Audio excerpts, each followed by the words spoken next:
What is going on, everybody? Welcome to the first official episode, spoiler talk after The Last of Us, and I'm extremely excited for many different reasons. Not only do I finally get to talk about this show publicly, which has been killing me for the 2 weeks that I watched it, not being able to say anything without SWAT kicking down my door, but we've got the usual knuckleheads up here at the top row. We got old Charles and we got Rudy over here. And below us are some very special guests. So right below me, if you don't recognize Mr. David Jaffe, David, why should we give a fuck what you have to say? Why are you Please here? Poop in my mouth from up there, please. Oh, wow. That's a hell of an intro. Wow. You know, I auditioned for the Mario role. They went to Chris Pratt. I don't know why. Sorry. I used to be a video game designer for a very long time. I worked with teams on creating the Twisted Metal franchise, God of War, the originals, to less success. The ones with the sex games, just to less success. But I still love them like my children. Calling All Cars and Drawn to Death, and a handful of other things. So I was making video games for a very, very long time. I'm actually working on a horror game right now, which maybe I can pitch you soon because I want to kind of see how horror fans vibe with it. But and I'm mostly streaming and making videos these days, talking about all kinds of things that make people hate me. Hello, I'm David Jaffe. Look at the lady over there. She's in one of my favorite movies of the year. There you go. And down there at the bottom right corner, another awesome guest is Miss Lauren LaVera, who you might know as the ass-kicking nightmare of Art the Clown from Terrifier 2, Sienna herself. So daughter Lauren, of Art the Clown? What? Sorry, what? Nightmare of Everybody thinks that. I have no comment. I have no thoughts. I have not thought in my mind. But yes, thank you for having me. I'm so psyched to be here. Let's just talk about the show. I'm really excited to talk about the show because there you go. There were things. Absolutely. Absolutely. So I'll go around the horn really quick first. And I just want to get everybody's kind of experience with the game. Like, have you been a lifelong fan? I know David's going to be probably the outlier on this one. I was privy to that yesterday when I saw a tweet. I was like, ooh, that's going to be interesting. So for me, since 2013, been one of my favorite games of all time. I'd say it's my number 3. It is my favorite story ever told in a video game. And I'm one of those people. I've been continuously pissed off and disappointed at the continuous failures, we'll just call it that, of video game adaptations. And I've been screaming from the hilltops, like, just follow the source material, just do what's in the game. And so it was awesome to be able to watch this show and finally see it done, in my opinion, and just go, thank you. Thank you. Finally, Mr. Charles, what's your experience with the game? Day one purchase. My interest in Walking Dead was waning when that game came out, so it was like a really interesting segue. And I thought the story moved quicker, as odd as that is, playing that game. But I was sold from day one, and was quite pleased with what we've received ever since. There you go. Rudy? I didn't get it on the PS3. I got it on the remaster PS4, and my daughter was the same age as Ellie. So my daughter and I, we play games together all the time. So we played that game. We just exchanged turns and we played it together. And I remember the giraffe scene. We were both crying. This is in 2014, me and my daughter. So it's not only the story is so close to my heart, but the experience of with my daughter and I playing together is even stronger. So her and I sitting together on the premiere crying, like the title sequence is so perfect. We're both crying, like, why are we crying? But that's how special it was to us. So it's real close to my heart. And last night was a special moment for fans, for everybody, and for me and my daughter. There you go. Lauren? Yeah, I've been a fan of the game probably since 2014, which is when it was like, it kind of went on my radar. And I played it. My husband has played it. We play it together. We actually just replayed it to prepare ourselves for the series. And yeah, I mean, I cried on all the moments I was supposed to cry, and same with the series. And yeah, I mean, if we're just talking about the game right now, yeah, I'm a huge fan. I think the storytelling is beautifully done. I think the voice acting is superb. Like, even going back, I was like, shit, they're so good. And it's just visually gorgeous. And it's just, yeah, it's one of my favorite games, I'd say. Awesome. And for a slight change of tone, Mr. Jaffe? Well, first I was going to ask Lauren, did you play recently the remastered, or you played the original again? Because I've not played the new one of part 1. Got you. I did play the remaster on PS4. Okay, so the newest remake or remaster, whatever, because I might actually, after watching the show, I think a lot of people, it makes a lot of sense now why they've put that out. Just kind of like what we saw with The Witcher, Cyberpunk. Suddenly there's much more interest. So, but anyway, yeah, I did not like the first Last of Us. I only played it for about 8 hours. I thought it was pretentious. I thought it was slow. I got what it was trying to do. And I understand I'm an outlier. And I also understand that possibly the reason I'm an outlier has less to do with me thinking you guys are wrong and more to do with the fact that when you make the sausage for so long, a lot of those kind of shortcuts and things that they're doing, you're like, that kind of falls flat to me. So I didn't get the big deal, although of course it's a Naughty Dog game. It was beautifully produced, beautifully made, voice acted, all wonderful. But I'm such a fan of the interactive medium that I think there's been much better storytelling done through play mechanics than through just traditional movie style language that I couldn't really vibe with it. But I'm also an outlier because Last of Us Part 2, I adored. I loved that one. And I didn't finish it. I didn't finish it because I loved playing Ellie and I liked the character of Abby. But once I got to Abby, I lost all my gear and it was such a momentum halt that I just haven't gone back to it. But I adored, for some weird reason, that one hit, the first one didn't. I don't know. Gotcha. Yeah. And that's why, go ahead. Sorry. I know. No, it's your show. Shut the fuck up. So that's why I'm always fascinated to hear some of David's points, because you're behind the curtain. Yeah, I was for a long time. And you it's a very different perspective when you've done it and you know the ins and outs and you know the coding and the loops and everything. And so like when I first got introduced to your channel and the fact that you had a YouTube channel whenever the Metroid Dread crisis happened, then I was like, but he's got a point. Like I have a great point. I didn't have an issue with it, but I get it. And so I actually appreciate the fact that you kind of have that outlier, because it's the and I appreciate that you appreciate that. There you go. I genuinely do, because as I've done this more and more, I've just found, boy, I'll tell you, people are such assholes to you. And it's dude, it's just, I'm sharing, I'm being open. I'm telling you what I think. I'm not saying you're wrong, but anyway. Yep, that's how it goes. I always try to preach that, like, hey guys, if we all thought the same, this would be fucking boring. Why would we even speak? But yeah, totally with you. Okay, so now we have the show. It's been super hyped up. I was one of the lucky few that got to be part of the early buzz. I don't know what devil I sold my soul to, but nonetheless, it worked out. And so now we've all seen the first episode, and I'll start with Lauren. What were your initial thoughts after watching that first episode?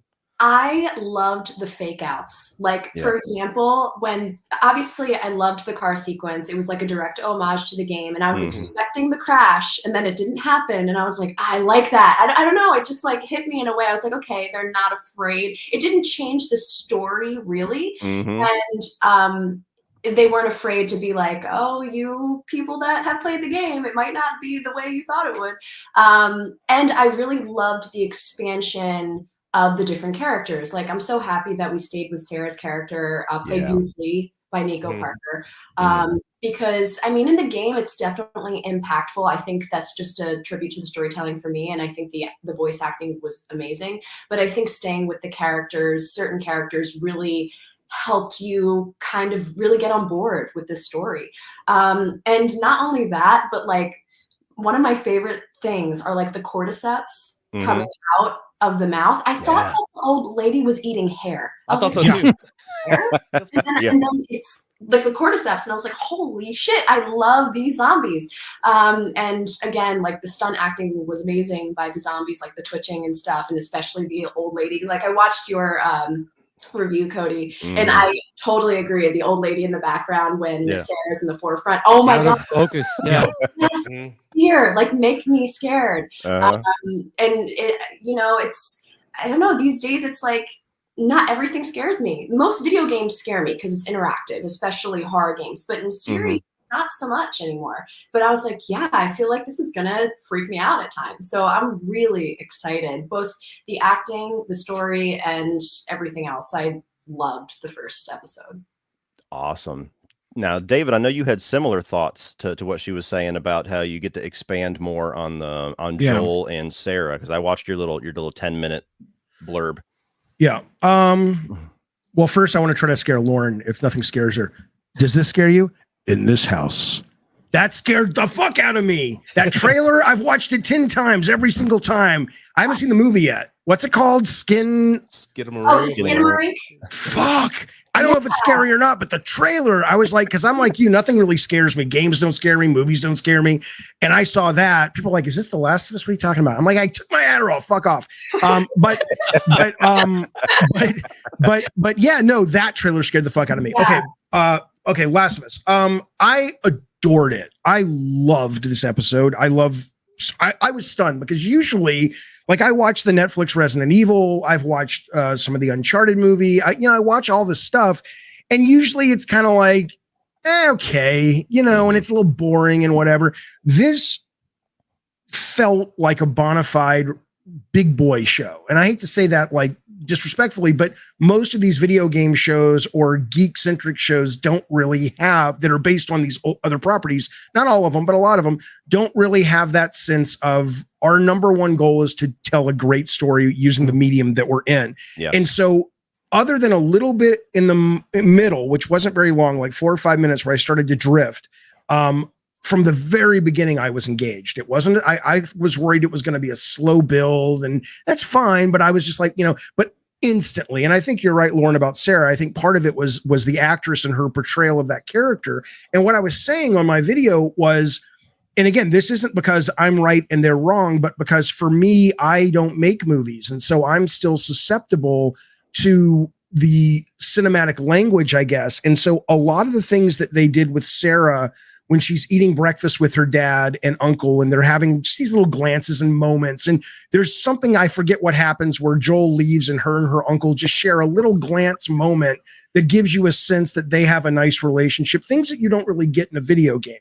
But for me, those work as a viewer of film. And so when Sarah dies in the show, I didn't cry, but I was affected. I was sad, not just because, oh, it's a sad scenario, but because, oh, I liked her. I don't like that really cool kid is dead.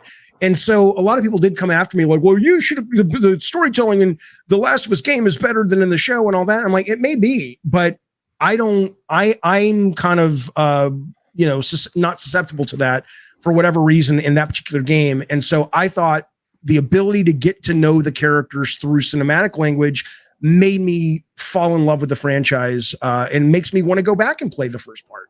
Because now I'm like, I care about these characters more. Whereas when I first played it, I was like, they're very tropey and, very cardboard, not in a bad way, but just like they don't have the same tools that movies and books and plays and stuff have to express nuance of character. Gotcha. And that's going to be cool to see if your perspective changes on a bit, because my wife, she watched it with me and she's never played the video games, and now she's sucked into it, and she's been every chance that I'm like out of the room doing work, she's like, where's the PlayStation controller? And she's been playing through part 1 by herself. I was curious. So a non-gamer watched it. I haven't seen, and she liked it. That's great. That's really cool. Yeah, she loved it. That's why I watched it all myself, because I couldn't help myself. And then I watched it a second time with her just for the perspective of, I think it's going to work, but will it work for somebody that doesn't know what's coming? And she's the one example, at least so far, that it totally worked. Rudy, I know you've already kind of primed us with talking about your daughter and how it affected you. I saw some of your reactions, but you of all people, I was texting and not trying to give too many details, but I was like, dude, you're not ready. Like, just wait. You're not ready. So how did it go? Well, like, just to give everybody a little bit of exposition, like Cody and I have always talked about on lives, like video game adaptations, how they've just dropped the ball for many years. And The Last of Us, when we heard it was going to be on HBO as far as the series, we're like, oh, okay, this makes sense. We have more time to tell a story instead of condensing 16 hours of gameplay in a 2-hour film. We have time to develop characters. So again, I'm gonna bring up Zack Snyder's Justice League. I felt like I was watching Zack Snyder's Justice League last night, because this is finally what I wanted. This is all I wanted. So it's that joy and that happiness of like seeing the dedication they gave to the game and the honor they gave to the fans, like with Sarah having the same shirt, the posters in the background, the guitar in the corner of the room. And even you saw my reaction when they got into the car, like the camera's in the back seat. Yeah. And as a Texan in San Antonio, I remember playing the game at first, and I remember seeing the sign that says Austin and San Marcos. I'm like, oh, it's next to us when I played it in 2014. So I go, show the sign, show the sign. They showed the sign. I'm screaming my head off. So I had those types of moments, dude, because that's how much they cared. That's how much they care about the material for the fans. So I love that. I want more studios and production houses to do that for the fans because that's all we wanted. Yeah. And of course, I would move to tears. I knew what was going to happen to Sarah. We all knew it was coming, but yet the performance for Pedro, it was just, and I forget the actress's name. Nico Parker. Yeah, their performances alone got me. I mean, I still cried, man. It's powerful. And so I'm in love with it. It's perfection already. I cannot wait to see what happens next. But yes, I'm already down, dude. Awesome. And last but not least, Mr. Charles. Yeah, it was like David was referencing the fact that they kind of gave you a bit of a prologue, stuff that we hadn't seen. When they started with 1968, I was like, all right, what are we doing here? But it was relevant and it all made sense when you fast forward to you know what was covered in the game. You know, as David brought up with the cinematic language, you know, they're supposed to evoke emotion from you, and you really kind of fall for this Sarah character because in the game you're playing as her. So the loss of her strikes you because you literally were controlling her. But this is for like people like Cody's wife that maybe have no history with the game, and you know she's nice to the neighbors. She the watch thing I think was really sweet and well done. And you know everything felt like it wasn't padding. Like I would probably complain about something else. It felt like they were filling in and giving you the emotion for what Joel would end up being moving forward. And we're just one episode deep. It was fascinating how they did that. I'll tell you what. I've played the game and went through that story between the original, the remaster, part 1, probably 8 to 10 times. And it finally clicked for me when I saw Pedro and Nico, why the death of that character hits me so hard, especially as a father. And it's because in both the game and in the show, like she's shot, he's trying to console her, he's trying to pick her up, and everything he's doing to try to help her just causes her more pain. Yeah. And she's like, she's wincing. And so as a father, like I got choked up. I'm like, helping her is making her last moments worse. That's horrifying. And so that's the big thing that when I watched it, I was like, holy shit, I've never really noticed before why that was just like a dagger to me for so much. I was really affected by when she died, and the game does this too, but when she dies and it's Joel's brother, I forget what the line is. It's a throwaway line. He says, he might just say Joel, but he sees it first while Joel's looking at her or at him. And then it's like, for some reason, that was really in the show powerful to me, that it was like this brother delivering the news with a single word. But I don't know. That really got me emotional. I loved that moment. It was horrible, but I loved it. And I'm going to shift over to talking about the performances too. Can we talk about how uncanny Gabriel Luna was as Tommy?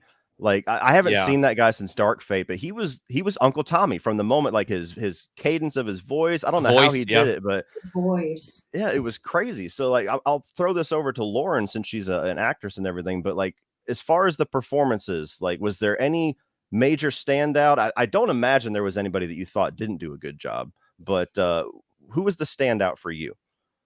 It's really hard to say. One thing I would like to ask, because I was going to look it up and I forgot, the actress that plays Marlene, is she the same actress that's in the game? Yeah, okay. She does the voice and the performance capture. That's what I thought, because I was like, she sounds really familiar. And I also thought she was amazing. And I was like, why is she so familiar? Like, I just felt her really being familiar with the material, like so quickly. I don't know. I felt like I kind of picked up on that. I don't know if there were any real standouts. I mean, I loved Nico's character. She felt like the main character for half of the first episode. So I really stuck with her. But I think you're absolutely right about Tommy and Joel. And I also loved the wardrobe because they were wearing the same colored clothes. They weren't the exact same shirts. It was the same color. So you're like, I bought them like immediately. I was like, Pedro is Joel, like 100. I said it out loud. I was like, I buy him as Joel. Same with Bella. Like I thought that Bella was incredible. Like the attitude, the moment. And I think you even mentioned this in your. And I think again, it's great writing and great performing and probably great directing, all going hand in hand. When she finds the book with the codes in it, and then she's like, "Oh yeah, crack the code!" Like, and I'm like, "Yeah, that is Ellie. Like, she's a smartass, and she's feisty, and she like, you know." I don't know. I thought all the performances were incredible. I really felt that every actor knew what they were signing up for. And I thought it was interesting that they didn't want the actors to play the game. And I can understand why, coming from an actor's perspective, because it's a really easy trap to want to play it exactly like the game, really easy. And the first time I saw it was when Nico delivered the line, "Drugs, I sell hardcore drugs." I remember verbatim how Sarah in the game says it, and Nico did not say it the exact same way, and she could have, like with the same cadence, the same attitude, like, "I sell hardcore drugs," like the way she says it in the game. She didn't say that at all in the series, and if she watched it, she might have said it. And I mean, it might have been fine, but like this isn't the game. This is a series. This is a new universe. I mean, it's the same universe, but they're trying to add more elements, and it's trying to do something a little bit different while still being true to the game. So I really loved that all of the actors knew the roles they were playing, but they weren't trying to be exactly the way it was in the game. They brought themselves to the character while understanding the breakdowns of the character. I thought they all did an amazing job. But yeah, standouts, I mean, probably Pedro and Bella. I mean, it's unfair to say because they were all great, but like probably them because, I mean, it's a no-brainer. What's your structure of this show? Can we just comment? Or because I have a response to that, but I don't want to break your flow. Do you just want to go ahead, please, go ahead. Well, I don't disagree with any of that, but I will tell you that what fascinates me is that rarely would you hear an actor or actress say, "Oh, I got cast in this movie based on a book. I sure am glad I didn't read the book." Or, "I got cast in this film version of this play. Thank God I never saw the play." And I think there's something relevant there about the art forms and the differences of the art forms. And my knee jerk is to suggest maybe that games, at least the way when we rip off cinematic techniques to tell our stories in games, it's not meaningful meat enough for an actor to use. Whereas I think if we either eventually evolve the medium, maybe it will be. But I just think that's really telling. Like if you were cast in the sequel to Schindler's List 2, Schindler Harder, which I think is a great book, you probably would want to read the book. Your director would probably say you should probably read the book, correct? Yeah. Totally. But I think it's also a matter of seeing another actor do it. I think that's the thing. Okay. You're going to want to fall into the same choices that they made. It doesn't always happen, and I think a seasoned actor won't do that, but I think it's really easy to fall in that trap to be like, "Oh, I loved that actor's performance." I mean, when we refer to lines that like our favorite lines in a movie, like Step Brother, we want to say it like the actor. Like right.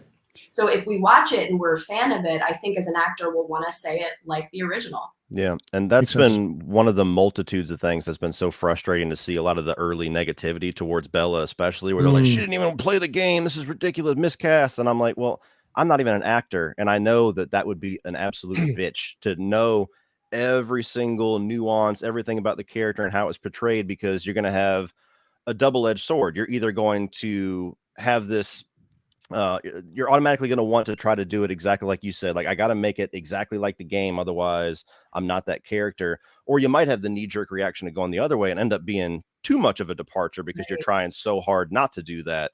And she's one especially where I feel like she nailed all the nuances, and just like with Pedro, but there's a little something different. There's a little twist, there's a little extra flavor, and I loved what they brought. I know CP's been trying to say something for a while. Yeah, well, but to kind of piggyback and what if, Lauren, as an actress, if let's just say you with your history of the game and you were cast in a role, how much of yourself would you allow into that, or would you try to be a straight copy? Like, let's just, for the sake of argument, say that you know the source material.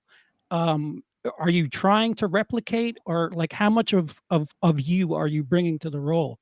Yeah, that's a good question. I mean, I feel like if I was trying to replicate a character that I already knew and loved, every line would feel contrived. It would feel not, there would be no honesty. So I would need to bring myself to the character.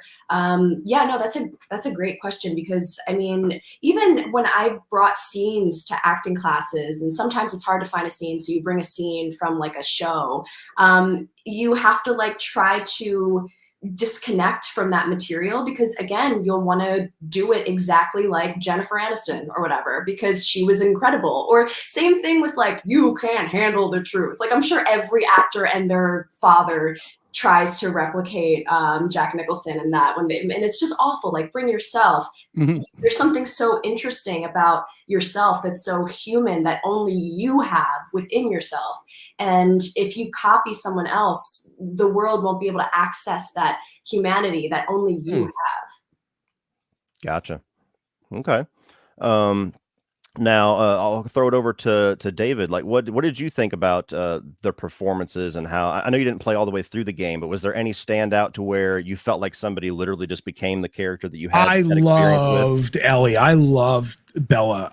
And listen, I mean, I have a number of theories why the fans didn't like the casting choice. I was not a Game of Thrones guy, so I've never seen her in Game of Thrones, never seen her anywhere, other than leading up to this, like some of the marketing and stuff. And I immediately was on, like, watching her on Jimmy Kimmel and watching her on all the right after the thing, because I was like, she's awesome. She was awesome. Like, and so I think maybe what it really does is send a message to a lot of these fans of like, look, it's not about casting someone who looks like it's irrelevant. It's the essence of why you like the character is not because he or she looks the way they do. It's that heart, and it's that essence. That's what you want the actor to be able to do. So I've had so many people come to me and say, you should get Triple H to play Kratos in the Amazon show. And I'm like, yeah, because because I mean, I like wrestling and stuff, but I'm like, yeah, because he's shown such acting chops over the years that I think he really is the right guy. So I like that she was able to step in immediately. The minute she got on stage, she owned it, not stage, but the camera, she owned the role. And now I think for a lot of people, I know you've seen that mod going around where they've put Bella's face into the actual game on the PC side. I think for a lot of people, I want to, I hate to say it, but I'd rather now play with Bella's face because she's my Ellie, and I thought she was, I mean, they were all great. She was exceptional. I loved her. And I love the actress who played Tess. I thought she was great as well. Yeah. I love Anna Torv. Ever since Fringe, I've been a big fan of her. So when she was cast, I was like, oh, that's awesome. And she's kick ass. So we just got a little bit of time left with Lauren. So I want to ask Lauren just a couple more questions. So what, if there's a specific part of the story or a specific sequence in the game that you're most anxious to see how they adapt in the show? God, that's such a hard question. I mean, I'm really excited to see like some of the mass killings of zombies. I'm really excited to see, because you see in the trailer like them hiding behind like I don't know, like a car or something, and it feels very much like the game. And I kind of want that fan service of it. Like I want to see, I want to feel like I'm playing the game in a weird way. And even like the Spore, like we saw that guy in the first episode. I'm so excited to see more of that.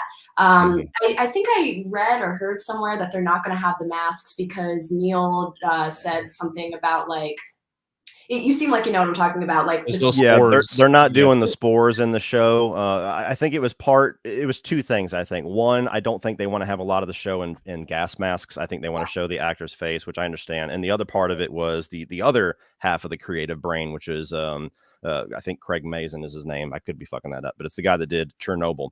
And he had a logic issue with the spores. He's like, well, if there's these airborne things, like the whole fucking world would have been affected. So I think they together decided, let's do something different.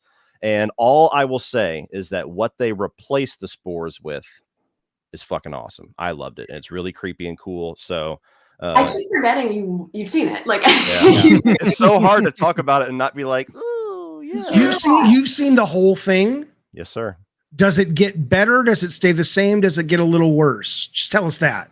Well, I try my best to be as unbiased as possible. I thought it was flawless all the way through, and I don't say that lightly. Like, I'm somebody that I'm usually I get anxiety if I get too fanboyish, because I'm like, in 2 weeks, am I going to feel like I'm an idiot? And I was just excited, but I genuinely think, as an adaptation and as somebody that has deep-seated love for the game, there's nothing that they could have done to make this better for me. Cool. Yeah. So yeah, I'm so excited about. Hi, Rudy. Oh, man, where you guys are going to be for the rest of them. So yeah. So Rudy and Charles, I was going to say Sean, because we were talking about Sean before we got going. I wish I was Sean. I'm gonna let you guys ask Lauren one question real quick, because I know she's probably I asked close to one. her Go ahead, time. Rudy. Oh, I didn't know we were gonna get the opportunity to ask her. Yeah, go ahead. I'll She's just right below you. I know. My mind's on Last of Us right now. So Did you hear about The Last of Us? Okay. What'd you think about part 2? I love part 2. Someone just tweeted asking me like which one I like more, and they're just so different for me. I love them both for such different reasons. I don't want to say that I loved Abby, but I loved the introduction of Abby. Like, I loved how layered and complicated, especially because like we were meant to love Joel, even though he's done some questionable things. And I think they were really smart to introduce Abby in the way that they did. So I'm really excited for whenever that happens. And also, like, I just love Ellie's character more. Oh, speaking of which, part 2, freaking, what is it called? Curtis and Viper 2? That Easter egg, did you guys catch that? Oh, yeah. In the first episode, I was so excited when Nico was like, oh, can I borrow this? Sorry, I kind of got really excited about that. But I was just watching a gameplay, because sometimes I'll just watch gameplay of The Last of Us Part 2. And I like stopped at the part where Ellie was explaining to, I forget what her girlfriend's name was. Dina. Thank you, Dina. Yeah. About what Curtis and Viper 2 were about. And I was like, so when I saw it in the game, I was really excited. But anyway, I forget what the question was, but yeah. I think you answered it. Your thoughts on part 2? I have a Lauren question real quick about Last of Us, if I can. Yes, absolutely. So one of the things that I get pushback on my take on Last of Us, and I'm wondering from an actress's or actor's perspective, would you need this data, or do you not even question it as someone portraying these characters? So the thing that struck me is I wanted to know more, and I didn't finish the Last of Us game. So people say, oh, in the game it explains it. And maybe in the series it ultimately does. It wouldn't surprise me because it's so well made and well written. But I'm watching this. Here's Joel at the beginning. He's either lost his wife or girlfriend, or she's left, but she's not in the picture. His daughter dies in his arms. Zombies, just this horrific thing has happened. The world has gone to shit. 20 years later, he's taking kids and burning their bodies. I mean, there's nothing good about this world anymore. And I'm watching it going, you know, and I don't mean to trigger anybody, and I certainly don't support suicide, but I'm watching it and going, as a father, if that was my world, I wouldn't hang it. You know, if he had been established as a character that was underneath all of the shit, there's this optimistic guy, or there's this sense of hope or something, but never was that laid out. And so it's like, you've spent the last 20 years just miserable. And I'm kind of going, as an actor, would you not go to your director and go, why am I still here? I had that thought. I actually had that thought. And the thing, I feel like he's staying alive for Tommy. That was my thought. Yes. You think the show, though, expressed that enough? Yeah. This episode, that was clear enough? Like, in the game, I get it. But in the first episode, would you see that came through? It was funny because it wasn't really until you see him go to the guy who runs that radio station that he's freaking out about Tommy, and he's worried about Tommy. And I think that's when it hit me, that's why he's living. I think he's living because he grew up with it. And I think, like you said, at the kitchen, we kind of get that banter, that funny banter. We see that these are people that love each other, that really care about each other. And even he called his brother, you got to bail me out of jail. They obviously are best friends. I think that's the scene that establishes it, because he's got to look out for his brother who gets in trouble. Totally. Yeah. So I think it was a callback. Every time it happened, it solidified every time. I was like, oh, because I had the same thought. I'm not even gonna lie. When he's, with no emotion throwing this poor corpse child into the fire, I think, why are you alive, dude? Like, right. Why is anybody? It's just like, fuck this. Yeah. I mean, I like life a lot, but I'd be like, fuck, I'm out. But of course, like, what's motivating you to want to stay living? And that was my answer to myself. And I think if I was that actor, that would be my motivation. Okay, cool. But yeah, thank you. I always thought the relationship with Tommy in the game, it goes without saying, but I always thought Tommy was the one who helped Joel move on because they were so close in the game and in the story. So it's not told, but from my interpretation, that's what I would presume would have happened. Tommy was there for Joel. Does that get expressed better or more clearly as the show goes on? Can you at least answer that, Cody? That relationship that makes sense why he's so close or that he is so close to his brother? Because if you haven't played the game, you don't have all that backstory. Yeah, I mean, the show follows the game pretty damn closely, and so I'll answer that question by referring to the game, so I don't catch myself spoiling anything. So actually, my wife just got to this point earlier today to where you finally end up in Jackson, and you get that reunion of Joel and of Tommy, and you've only gotten little bits of backstory about, we had to do these things, and I used to do this stuff, and like when Joel knew that they were about to raid the vehicle, and she asked why, well, I was on the other side of it a few times. And I think it's part of Joel's core character, what you're asking about why he didn't just give up. And it's because, in my opinion, after his daughter, he failed to save his daughter, he becomes almost obsessed with making up for that with other people that he cares about. With Tess, with Tommy for the most part, and then eventually with Tess, and then throughout the story, eventually to the most almost toxic form in Ellie. And there's a scene in the game when you get to Jackson and he's trying to pawn off Ellie onto his brother, and his brother's reacting poorly, and he's like, all those years that I kept us alive and I helped us survive. So I think it's part of his core thing that after that happened, he just goes into just robot mode, and I just have to save Tommy now because I failed to save Sarah. When are they going to bring? Can you just say when they're bringing Deacon in with the motorcycle? Is that soon? Which post-credit scene? Okay, fair enough. There you go. Oh man, but yeah. So that's something that I think is done very well in the game, and it is done well in the show too. They give answers to your question. Cool. They'll fill those gaps in a little bit later.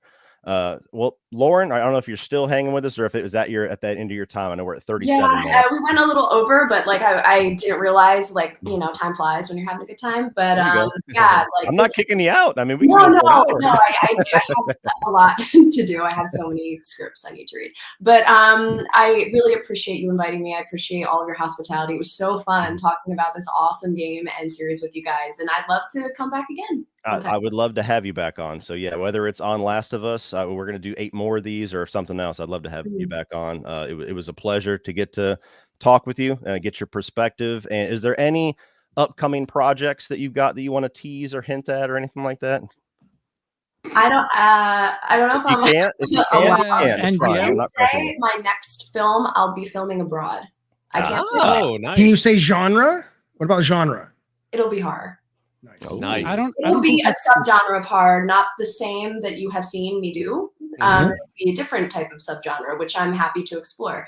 And the one after that will be complete opposite. So I'm so excited to like flex all of those muscles and see what I'm capable of. But I'll try. Are you going to voice the character in the Saturday Morning Kids cartoon of Terrifier? Is that you, or they have someone else? No, someone else is doing that. The voice of the Saturday Morning, the girl. No. They announced they're doing like a kids version of Art the Clown in real life, like on our TV. Not. Oh yeah. But I don't. Are you doing the voice? I maybe if they ask me to. I didn't even know that was a thing. Of course they're not doing an Art the Clown kids show. Are you out of your mind? Go read your scripts. Even doing some morbid shit like that. I mean, not for real kids, but right. I can see that. Mommy, what's the God? Listen, they submitted themselves for the Oscars. They have. I know that was great. That was great. They'll do anything. So it was wonderful. No bullshit though. That they should have at least a snowball stance with special effects. Like in all seriousness, but I did love the fact the self-aware, like middle finger to the Oscars, because they should have the girl who died in the bed presenting an Oscar though. It's like for best visual effects, and they roll around on the bed. She's like, well, thank you guys so much. It was really, I had such a fun time, and happy watching. I'll talk to you guys soon. Awesome. Keep kicking ass on Twitter. Thank you, Lauren. I will. Thank you. Bye, guys. So I have a question real quick. Yes. Real quick, because you've seen, well, you do your show. I'll ask you at the end because I have a question about the whole thing. Okay. All right. Well, really quick, we did have a couple of super chats. I was trying to focus on Lauren for the little bit of time that we had her. I'll be right back, buddy. I'll be right back. Okay, cool. So we got Patrick Glenn as a fan of both games. I love this episode. One thing that caught my attention was how slow news got to people back in 2003. Just goes to show how much of a difference social media has had on news. Absolutely. Because you think somebody else said that. I don't know what review I was listening to, but it might have been Stuckman. But, you think about nowadays, in 5 seconds, the whole world would have known what was going on. And you look at this, and there's the kid who's twitching in class. There's the old lady. They're hearing the little news reports of the country abroad and what's going on there. And it's similar to the opening of Dawn of the Dead. There's this I was just going to say that impending doom, and that shit would have been fast track nowadays. So yeah, sometimes technology in horror can be a bit of a stunt to the tension. So seeing that old fucking phone too, that Nokia 2000 with the protective sheet over it. Oh my God, man. Crazy. Infinity War is the greatest crossover of all time. This stream, hold my beer. There you go. All right. I don't know if we had a third or a fourth one. I'll scroll. All right. Matthew donated $10. Thank you so much, sir. I appreciate that. There we go. All right. So we're back on track. All right. So something that I want to talk about a little bit is the changes to the video game, and hopefully I won't be the only one nerdy enough to know all these different things. So like Lauren was talking about a few of them, but David, I'll say this actually first of all. So what is your experience thus far in the past 30 plus years of video game adaptations? I know you gave a little bit of a color to it, but like, are you kind of along the lines of me where there's some good ones, but there haven't been any great ones? And I don't, if you could potentially argue things like Sonic or Pikachu or whatever, but those are so kid movie,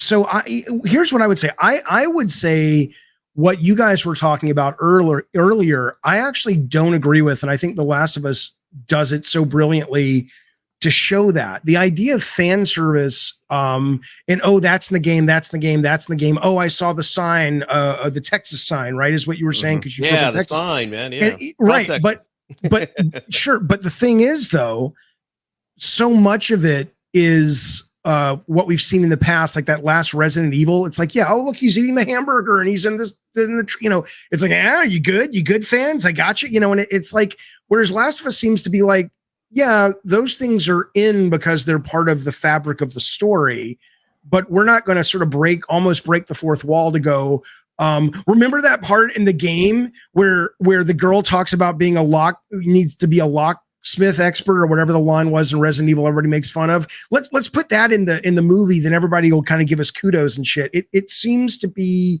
they stayed on the straight and narrow, unlike any other adaptation I've seen, not in terms of following the specifics of the game, but the specifics of the game's heart and the specifics of the game's intention and what it was really fundamentally about. And that seemed to be the North Star. And I think that's rare.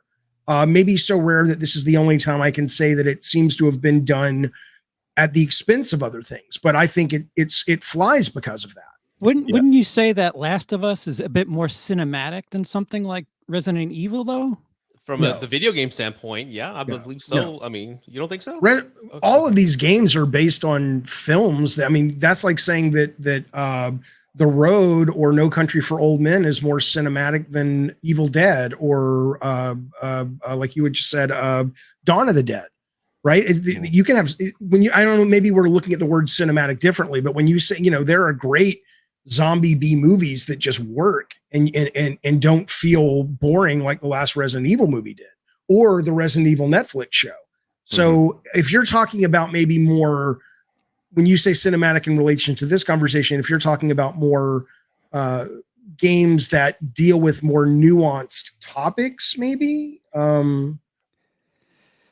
Yeah, well, you were talking about fan service and the the member berries kind of just being dropped in. I feel like because Last of Us was presented in such a I'll use the word cinematic style, where it felt like it was a storyboard and you can kind of adapt like shot for shot and in certain moments, and like I said, they filled out characters a bit more than we saw in the game. And Resident Evil, we don't really have anything to reference other than the 96 version, and Right. that wasn't really well, look, I think if you came to somebody who really was a great storyteller in whatever format and said, this is Resident Evil, here's the story's stupid. I love Resident Evil, but it's fucking stupid, but whatever. But Umbrella and this and that and the other. Okay, here are your 8 things. But the real important part of Resident Evil is, whatever, the terror or the type of zombies, or the fact that it's zombies by way of big business and it's really a statement on capitalism, whatever. That's your North Star. You could give that to a great film director and they'd make something great out of it. I think really the issue to me isn't so much The Last of Us was better material. It's probably the fact that Neil Druckmann has gotten to a point in his career where he's able to go in and sort of cock block a lot of these bad actors that come in. Like Neil's told the story about some people wanted to make a Last of Us movie, but they wanted it sexier and they wanted it more like World War Z and all that stuff. And he's like, no. And for whatever reason, Sony allowed him to say no and gave him that ability until he found the right group of people. It's not dissimilar to why, the Marvel movies, whatever you think of them now, but the Marvel movies under somebody who gets it are much better than, say, the Amy Pascal movies that she makes when Kevin Feige's not very engaged, because she just sees the surface. That's what I would say. Well, to the point that you were making is heading in the direction of where I stand 100%. So I've always found that video game adaptations do one of 2 things, and 90% of the time it's this. So most of the time it feels like somebody that doesn't quite know or understand the game beyond the surface value, like you were talking about. It's like, okay, the name sells, we're going to get the character names, I'll get a couple of visuals, and then we're going to make our own thing out of it. And it's pretty much geared, it's all geared towards movie audiences. Fuck the fans, they don't fill the seats. It's movie audiences. And then you get something like, there's very few examples, but the best one is Resident Evil Welcome to Raccoon City from a couple years ago, where they went the opposite direction and it was all fan service, too much, to where that was the only thing that you could appeal in the movie. It was we directly recreated the police station, the mansion, and whatever. Yeah, like you were saying, the cheeseburger. Remember the crash? It's the same cut scene, and this, and it was all that. And I enjoyed that movie more than most. But like our buddy Sean Chandler was on here, and he's never played the game, and he's like, dude, all the things that you guys are geeking out about meant nothing to me. I don't know what the hell any of that means. Right. And to me, why The Last of Us, in my opinion, is the first major success is because they found a way to do both. They found a way to respect the source material, hit all the major significant beats, make you have all the same emotions that you were supposed to have in the video game, to where somebody that has no knowledge of the games, like my wife, can walk in and experience the story the same way I did in 2013. But for everybody that's been there since 2013, you get, remember that shirt? It's the same shirt from the game. Hey, remember the sign?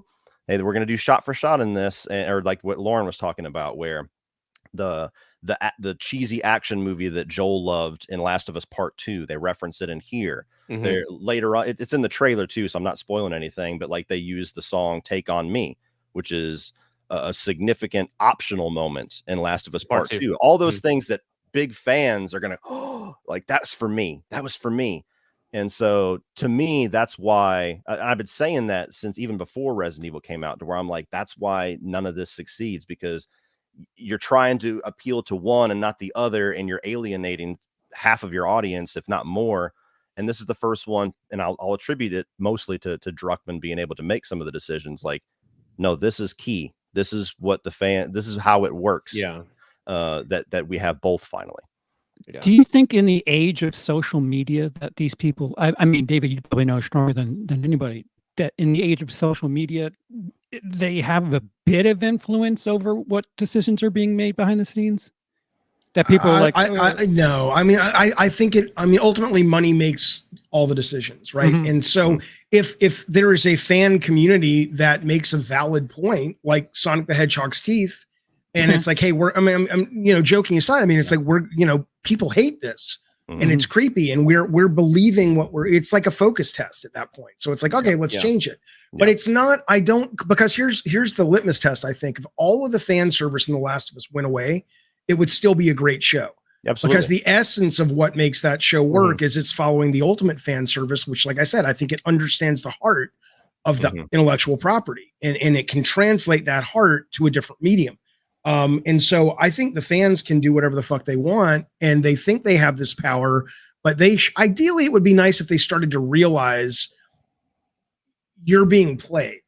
It's like, do you really think Warner Brothers gives a fuck about, you want to see Batgirl? They might spin it that way because it's good PR, but if Batgirl ever comes out, it's because they think there's enough interest that they can make money off of it. And so and honestly, I think it's not good for discourse. I wish fans would just be like, you know what? It's easier than ever to make a movie. It's easier than ever to write a story. It's easier than ever to communicate your point of view. Stop telling these fucking people who have done the work, even if it's shit work, how to do their job. You go fucking do it. Let them make their vision, not because you're an asshole, but because that's one of the reasons people complain about movies these days, is it seems like it's so cookie cutter, because it's like, just embrace the weird, man. Embrace shit like Terrifier 2, or like that new movie coming out, or something that's not mainstream, and support people that are trying shit. Otherwise, just don't watch. Or don't watch. Right, exactly. So I don't know. I get, it's a soapbox for me because it bothers me. I love fans. I love social media. I love the internet. But sometimes I get the feeling these people who are complaining, the ones that aren't trolling, that are serious, it's like, you get, this isn't really how it works. And even if it does work this way, it shouldn't work this way. You're not going to get the classics by reaching out to the internet and saying, what should I do? You're going to get it because somebody won't let go of their fucking vision like a junkyard dog, and they somehow manage to bring it to life. Yeah, absolutely. And that'll go ahead. Sorry. I just want to rebuttal because I feel like I walked into the question when he brought up the sign. So the reason, again, not to repeat myself, but everybody go back 20 minutes. This fucking sign. Go ahead. The first time 10 ever. out of 10, it had a sign. Yeah. People stop very long time. That sign, damn it. The reason I got so excited is because the first time I felt like production houses gave a shit. And Uncharted is my next favorite franchise. And when I saw what they did to that by casting, Tom Holland and Mark Wahlberg, who don't look remotely anything like the characters, they just casted them for cash. And no, they're marketable names. Let's throw them in there and we'll throw some scenarios. So that shows me they don't really give a shit for fans. And maybe they don't at the very end, but they wouldn't have been able to make it without that, though. Well, they could have. I mean, there's a lot of fan movies that are way better than that crap. Yeah, but they wouldn't have been given the budget of $180 million without having Tom Holland and Marky Mark in it. They wouldn't have. But there's YouTube videos that didn't cost $180 million that are just as way better than that. Yeah, but you're not going to release a movie with Nathan Fillion and Phil Seitz. You're just not going to do it. Then don't release it. Did it really succeed? Did it do anything? Yes. Did it do it again? Yes, they're going to make a sequel. People liked it a lot. Well, my point is, I felt like that's just trash, and they really didn't care for the fans and giving the fans what they delivered. And here, from the casting, the set design, we haven't even mentioned the production design. Oh yeah, and everything, the buildings, everything is top notch. And I just felt to the detailed. I mean, they're crossing T's and dotting I's, and they're just giving the fans, yes, this is a cherished story in a cherished franchise, and we're going to give them what they want. And that's all I've ever wanted as a video game fan. Yeah, I'm right there with you, because like going back to the Uncharted example, like I'm a massive Uncharted fan too, and I think the only reason I was able to enjoy that movie as much as I was because I had already been primed by the weeks of early buzz of you guys are going to be pissed, and even my friends had seen it before me at press screenings. They're like, dude, like what the fuck? And so I finally saw it, and I was able to enjoy it because I just flipped that Uncharted fan switch off in my brain and just watched it as a Tom Holland and Mark Wahlberg little swashbuckling adventure. And even then it's like, okay, I've seen this movie before, but this is fun enough 90 minutes. Yeah. But David's right. I mean, that is the only reason it got made, because it went through 7 different directors, 7 different stars, one of which was Mark Wahlberg. And it wasn't until Golden Boy, and I love him to death. I wish him all the success in the world, but Golden Boy Tom Holland, he's like, hey, I'm a big Uncharted fan, president of Sony. What do you think? And they're like, oh, fuck yeah, here's your money. Yep. There's your movie. And you're and right. Maybe it does speak to the quality of, you were saying cinematic, but maybe I would just say a deeper story that sticks to the bones. Uncharted is Indiana Jones and is Lara Croft. More or less, yeah. That's not to say that The Last of Us would exist without The Road or The Mist or No Country for Old Men or Walking Dead. It's derivative as hell as well. But it still has enough meat on the bones that it can survive the translation. I think if you make Uncharted and you don't have the fan service and you don't have a director or a screenwriter that really has something clever to say about that story, all you're left with is, well, it better look and feel like the game, because your average person is just going to be like, it's a straight to B movie, which it was. It did well because Tom Holland, but no one remembers it. David, to go back to something you were talking about before with the whole Sausage Factory thing, what games do you feel like would, or if you have examples, play better than Last of Us as far as from a storytelling perspective is concerned? Well, it's a very deep conversation, so I don't want to bore your audience, but I'll try to keep it very high level, not because it's complicated, but because there's just a lot to it. Sure. Okay, so I imagine if you make, I'm going to close my eyes so I can concentrate. I imagine if you make movies, you still can be swept away by the escapism of a great drama if it's firing on all cylinders, even if they're using techniques and shortcuts and tools that you know of. Sure. In video games, I think that's the same, but it happens to me as a game creator more when those techniques are embedded in the play mechanics themselves, because that's what makes the medium of games so unique and so special. And the one that I always cite, and no mainstream games really do it, because mainstream games are very expensive to make. They're easier to market when they take on the cinematic language of movies and television, because they can make trailers and all this shit with it. But, I played a game recently called Desperados 3. And it's a cowboy kind of thing, whatever. And the main character in the story is a lot of shit has happened to him, and he's kind of living in isolation. He doesn't want any friends. He doesn't want to depend on anyone. And that's kind of where he begins his arc. And by the end of the game, obviously, both in terms of in-game and cutscenes, he's changed, right? Well, the very last boss of the game is literally mechanically, play mechanics, a metaphor for that. So the only way you can defeat the final boss in that game is by getting the 6 friends that you've made throughout the adventure and positioning them in just the right way, that if you do that, and if you all fire at the same time in unity, you actually can win the game. So your play mechanics are 100% mirrored with your emotional arc of the character, right?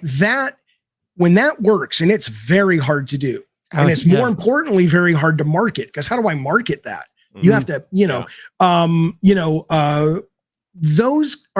that's the real magic of storytelling and interactivity. I think Elden Ring touches on it.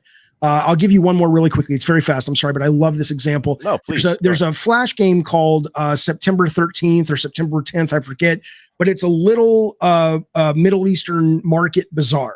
And you're playing just like a guy dropping bombs, right? And you drop bombs on these terrorists in blue that are running around with machine guns. It's very simple, a Flash game from over 10 years ago. The thing is, though, when you drop the bombs and you kill the terrorist, it makes a crater, and you see a bunch of people in white sort of Middle Eastern garb come over and start crying because they've lost loved ones. And then a couple of those people will flash, and then they'll become blue, and they'll become terrorists. And that's the whole game.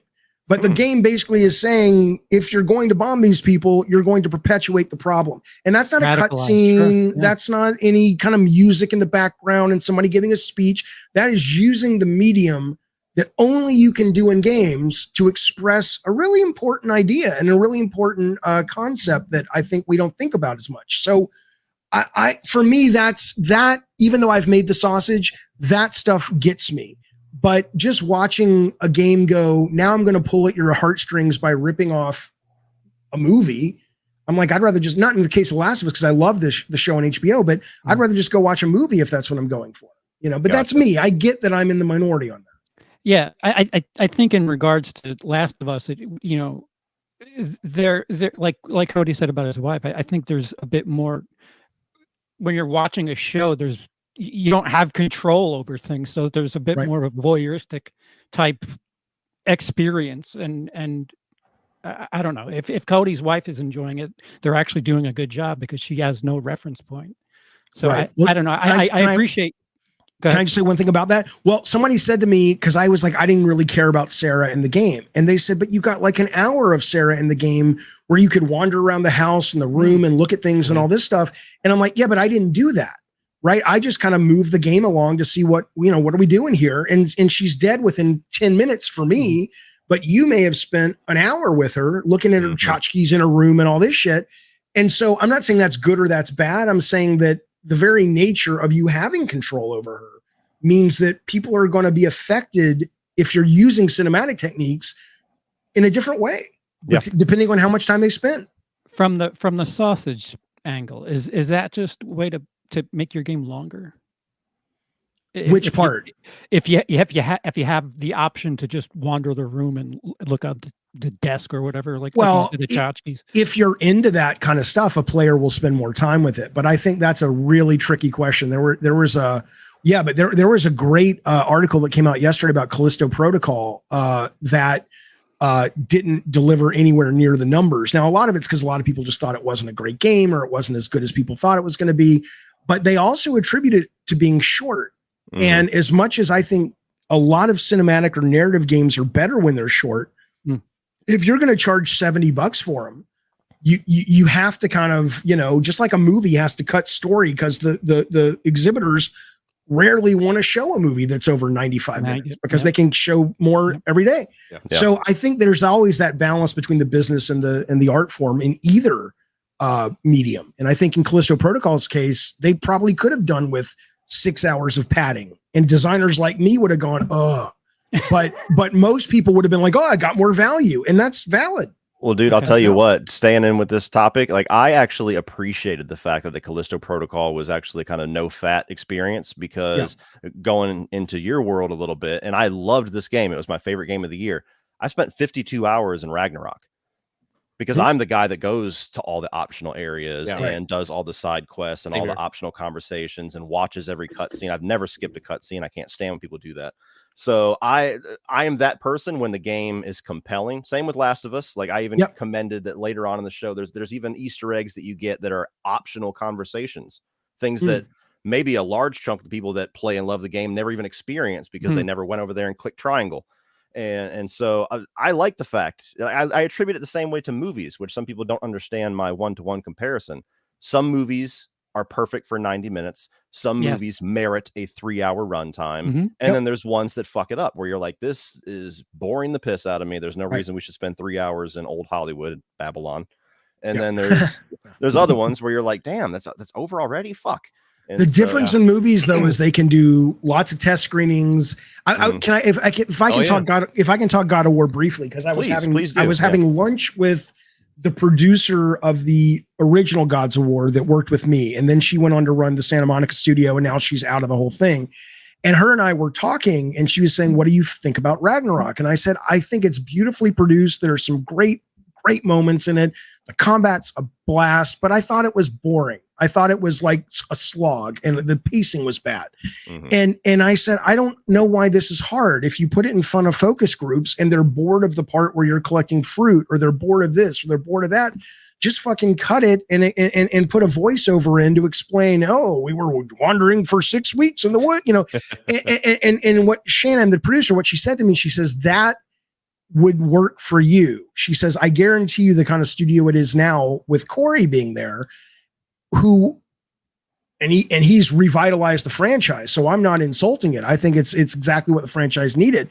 But for Corey, she assumed, I don't think she had a conversation with him, but she was guessing that for him, the narrative was a bit more important and people would be willing to deal with some of that downtime as long as the narrative was compelling. And for me, I would have been like, this is boring. Fucking cut it. put a dissolve, put a quick voiceover, get the guy on the phone. If he can't fly into LA to record it on a fucking cell phone. We'll say it's in the wind, and let's, it's very. I'm more Roger Corman, I guess, and Corey's more what's the guy's name? Kubrick, I guess. And I love both of those. Hell, you know what I said, Cody? I'm not gonna fucking get in the weeds here, but I was watching with my stream the other night a trailer for a movie called Robo Geisha. Have you seen this? No, have not. It's I said to them, because I originally wanted to be a movie director. I said, if I knew movies like this were okay to make, which was the schlockiest, goriest, stupidest piece of shit in the world, I'm like, I would still be trying to make movies because I love that stuff. But I get that ain't going to win you an Oscar. So I'm, Cody's like, whatever, you fuck. You didn't like The Last of Us. You cut scene skipping motherfucker. No, I like I said, I've appreciated hearing your perspective, because even whenever like we did the one live stream last year and we were talking about and we agreed on Halo Infinite, like the first 2 hours is like, terrible, dude. I thought this was open world. What the fuck is these hallways? And I appreciate your impatience, because I'm with that sometimes. I have things to do. You have things to do. Yeah, I'm also of the Corey mind, to where if I'm compelled, I'm like, okay, right. I'll play a 5-minute walking segment. That's fine, as long as I'm interested. So I'm kind of both. Like, there's times it works for me, and there's times where I'm like, fucking Christ, why do I want to run? I know. So totally with you there. Okay, I'm pass it off to one of you guys, because I'm asking all the questions. So, Rudy, I know CP's been taking them too. Yeah. Any questions regarding the show, regarding Last of Us? Any questions regarding the show? None at all. I mean, like I said, I've just been very pleased with it so far. I mean, I'm being totally honest. Go ahead, talk about the sign. The sign. No, I've got no questions about it. I just nothing but praise for you. It's like, that with Fast Times at Ridgemont High, where everybody paused the Phoebe Cates coming out of the pool. I have no reference to what you're talking about. And it fucked up the VHS tape. For you, it's the sign. HBO's like, why is this guy going back and watching the sign over and over? Man, come on. It's like 30 minutes north of me. So, whenever you scrub on YouTube and you get to that part where it's No, man, I really don't have any questions. I just want nothing but praise. And it's funny, I was making my notes, Cody, earlier today, like what I'm gonna talk about. And I just have perfection just listed here, from the casting, the acting, and everything about it. I mean, I have no cons about it. And again, I'm a big Depeche Mode fan, so for them to play Depeche Mode at the end of that series, and I believe this wasn't in the game where they played songs depending on the decade it came out. There wasn't a whole lot of build up or hinting towards Bill or Frank. You just got to Bill's town whenever he had no other choice. Yeah, so I do like the little Depeche Mode ending there, but I'm excited about the rest of the franchise. I mean, there's like nothing bad I can say about it, man. I have a question, I guess, for everybody. Joel's a bit morally gray. I mean, he is in the game. Yeah. Do you think long form series is the only way that you could redeem these morally gray type Breaking Bad, Dexter, Sopranos type characters? It depends on the story, in my opinion, but the best examples are all long form storytelling, which you just listed all the examples, which is part of the reason why I was so excited when they announced that they were going to do a series on Last of Us and not a movie. Because me and Rudy have ranted about this numerous times. There's so many video games that we love, like Metal Gear Solid. We always bring up, where it's like, there's no fucking way you could do a 3-hour movie, and there's no way you're going to fit that in there. And so I really hope that The Last of Us, that all the studios and the production companies are going to learn the right lessons from it. Because I mean, unless I'm on an island and everybody drops off this show by episode 3, and I don't think that's going to happen. If it's the success I'm expecting it to be, I hope that all the studios look at this and go, okay, those days of doing the little quick 2-hour bullshit where we don't invest any time or interest, we don't get any of the creators involved, those are done. Like, I'm hoping this is going to be the Sam Raimi Spider-Man, the Bryan Singer X-Men, some people throw out Blade, like one of those movies that starts that new era. The Iron Man, the Batman Begins, to where now that era of the past, that dark 30-something years, that's how we used to make video game movies. And, like we look back at like the early 2000s comic book movies. And so that's what I'm hoping, for those exact reasons you just listed. And I hope, I mean, there's still spaces for the theater. Like, of course, we had that Mario Brothers movie come out, which looks great. It looks perfect for the movie. Or Uncharted. Theater. Uncharted should have been a great movie. You don't even make a series of that. But so there's still some movies like Are that. you But when you implying have that Mario is morally gray? no, I'm talking about there's a time and a space. Like, you know, there's that would be perfect for the theater, a Mario Brothers movie. But when you have like The Last of Us or Metal Gear Solid, where it's just, or even God of War, I mean, it's such a large story. It'd be a disservice to it just to cut it down for just 2 hours, unless you have like a trilogy or something like that that's listed. But you can't guarantee that unless there's success. So there's a space for the theatrical run, and there is a prominent adult space, I believe, in the HBO miniseries run.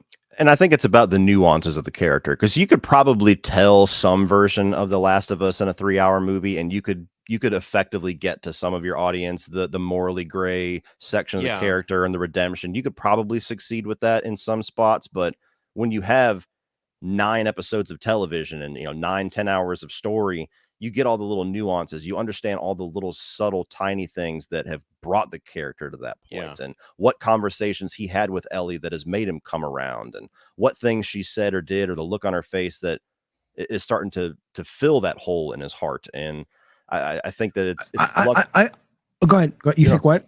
I think that's just it's a good thing that this is one of those stories that got the chance to tell that long form storytelling.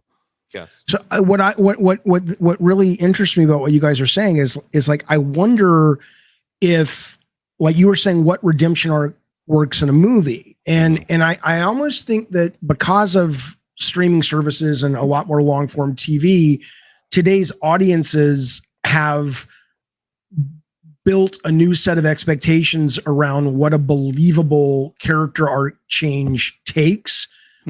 Whereas something like when I was a kid, Return of the Jedi, when Darth Vader comes around at the end and kills the Empire, or the Emperor, it was almost like shorthand. It wasn't like you had all these moments peppered throughout and breadcrumb throughout the trilogy that now when he turns at the end, you get it. And if you look back at it now with fresh eyes, you go, where that came out of nowhere. It's like where was that laid in, right? I almost wonder now, are people's new generation's expectations of sort of linear media going to be, in a good way, affected because of all this long form stuff? The fact that, we go, the theater's great for all the big bam boom stuff, but even the reason maybe that in-game works so well and people feel there's been a fall off after is, in essence, that was one big story that people followed, right? But yeah, I think almost anything does better with long form storytelling, unless it's a big, just popcorn effects reel. And I think that's cool. I think that expectation shift of the audience is awesome.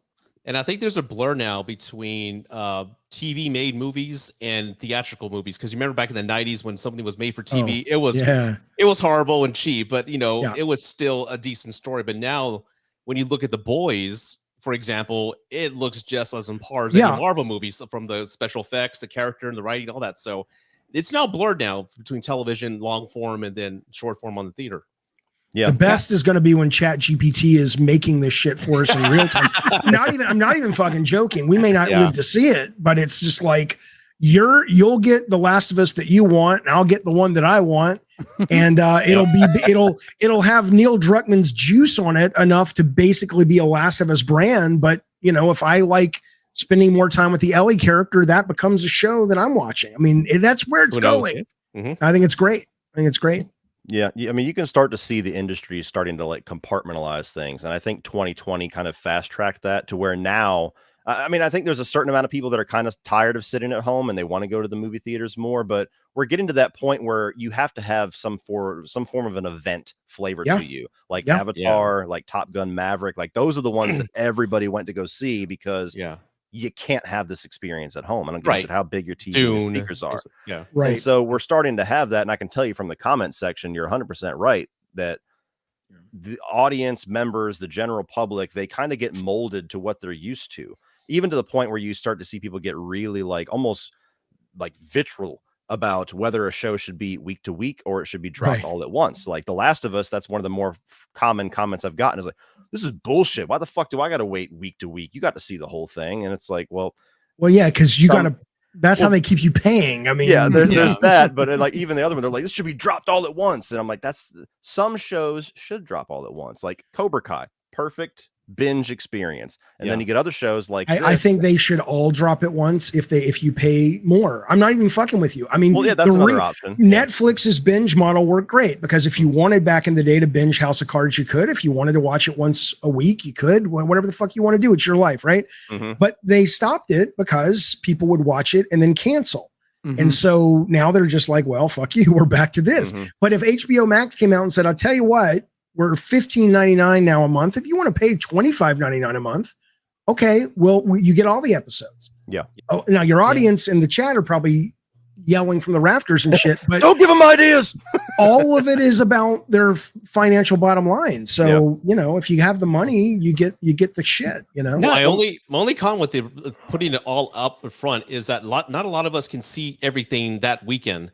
And then Monday you go on Twitter and it's spoiled for you because somebody binged that. So that's the one con that I remember. A lot of things like Stranger Things and a few things were spoiled for me when people binged it. And I'm like, damn it, now it's fucking ruined. So that's the one con I think when you put everything up at once. Well, along those lines too, is that there's no continuing buzz. Like people are going to be talking about Last of Us until April.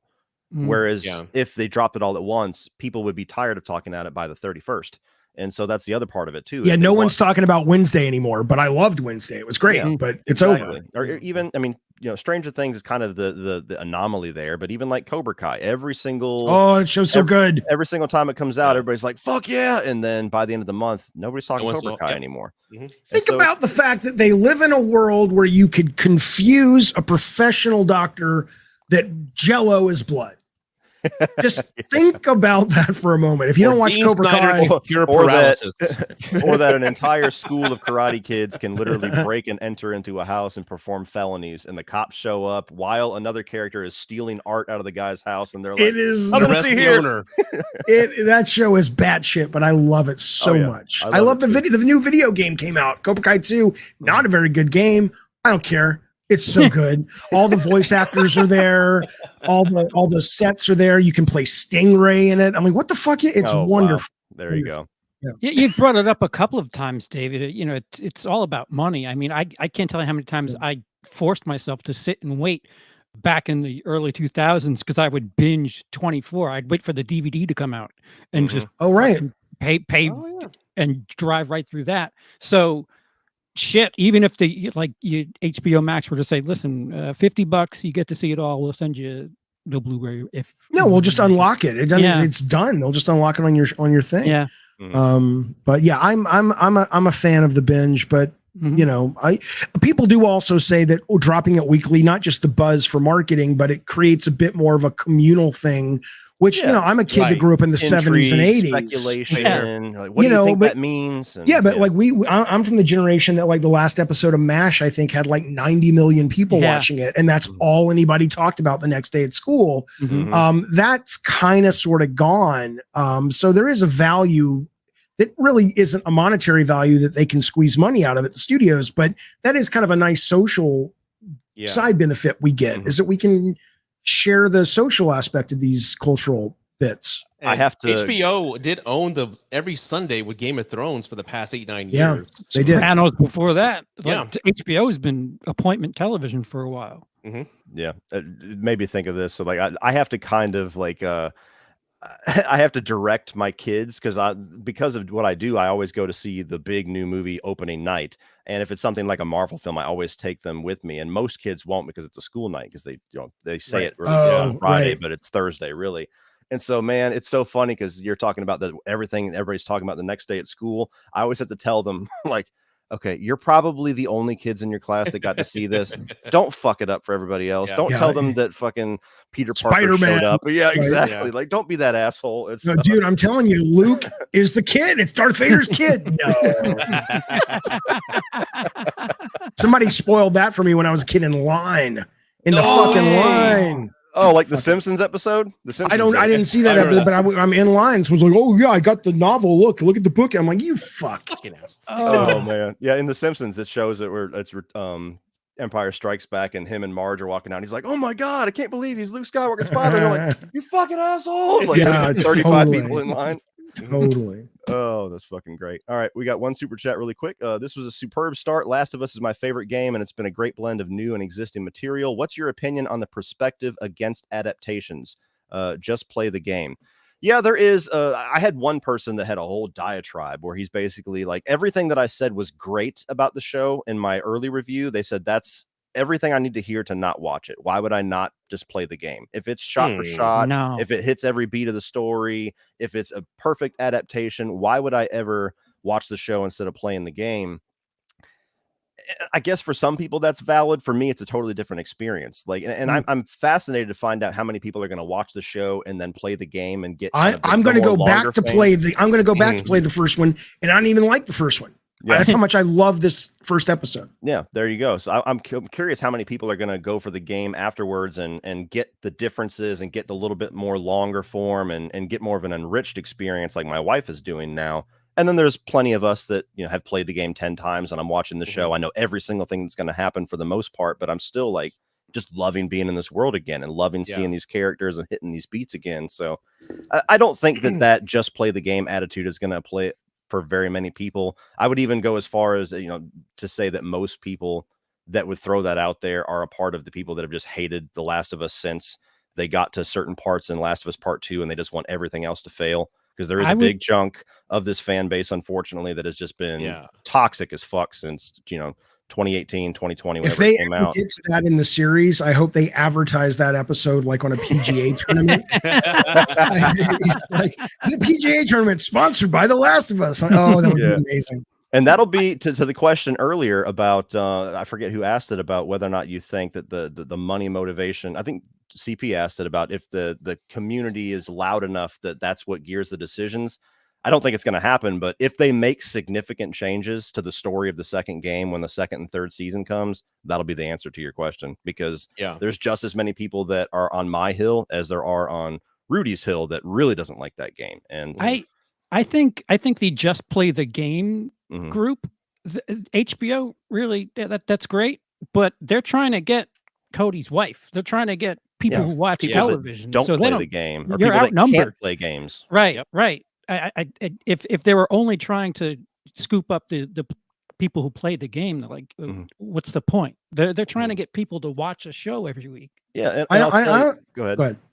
I'll tell you the cool thing about it too, because like I had lunch with my dad this weekend, and I said, hey, this show is dropping on Sunday. It's going to be every single week. You can watch it in 9 weeks or whatever, but please watch it, because it's one of those stories. My dad has never played video games. It's the only thing that we don't bond on, because we've, you know, he created the movie fanatic that I am. He molded my music taste. We have bonds on all of that stuff. Video games was always my thing, and you know, I might as well be talking like fucking the Charlie Brown's teacher whenever I start talking about video games.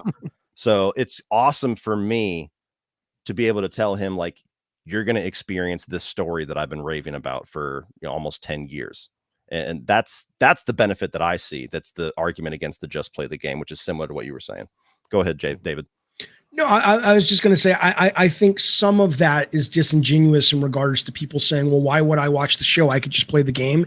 Because I think some people who talk about that are what they're really not. I'm not saying all of them. I don't know who this guy was you talked about, but a lot of times when I've encountered that, it's the person trying to almost say the game does it so beautifully that you're basically, it's like, it's almost like trying to celebrate or buttress up the medium of video games. And what I would say is that argument would hold more weight with me if what they, and I don't believe it, I hate to be a skeptic, but I don't believe what a lot of people claim about The Last of Us actually worked as well as they want it to. I think there's some fronting going on where it's like, this is the best story ever, and it ranks up there with the best movies and even some Shakespeare. I'm like, no, it doesn't.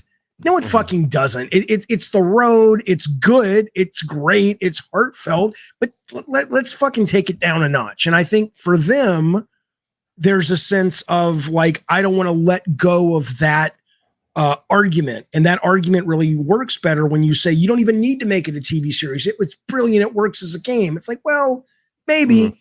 But I think most people, if you gave them a controller and said, play the first 2 hours of Last of Us, and then you said, or watch the series, most people would be more positive on the series. Not to say the game isn't great. I'm not saying that. I'm just saying that most people, out of those 100 people, 50-60% of them probably would take Sarah and push the stick into the hallway where the hallway is lit up, and they'd move the character out of her room and wouldn't even think to look at all the shit on her shelf. That's just how people are, you know? So I think some of that argument of just play the game is kind of, you know, it's kind of like fronting a little bit. And I find it obnoxious because I don't think games are where they think they are yet. Mm-hmm. It's kind of the new age version of, oh, the book's even better. Right. Absolutely. Like, you pretentious fuck. You didn't have to tell me that you read. right. Yo, you're one of those readers. Yeah. No book is better. No, I'm just kidding. Thoughts on Gears of War movie? Thoughts on possibility of making a Turok movie? I have no knowledge of Turok, but Gears of War, that's something I could see fitting into a movie. I don't think that's something you would need a series for, but they could also do a series. I think Dave Bautista has been basically advertising himself, like, cast me, motherfuckers, I'm ready. So David, have you played the Gears of War games? Oh yeah, absolutely. Fan of them? Very much so. Some more than others, but I love the games. I think Gears of War mostly struggles as a translation in the same way maybe that Uncharted or Lara Croft movies do, which is it's built on so many tropes already, and there are emotional parts and beats to it.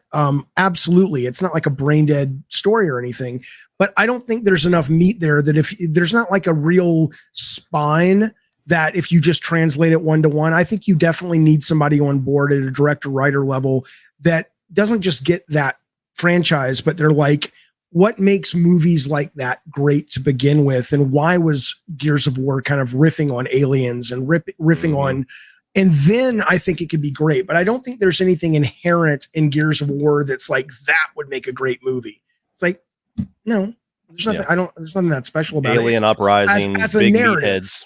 Right, it's a great game, fucking great series of games.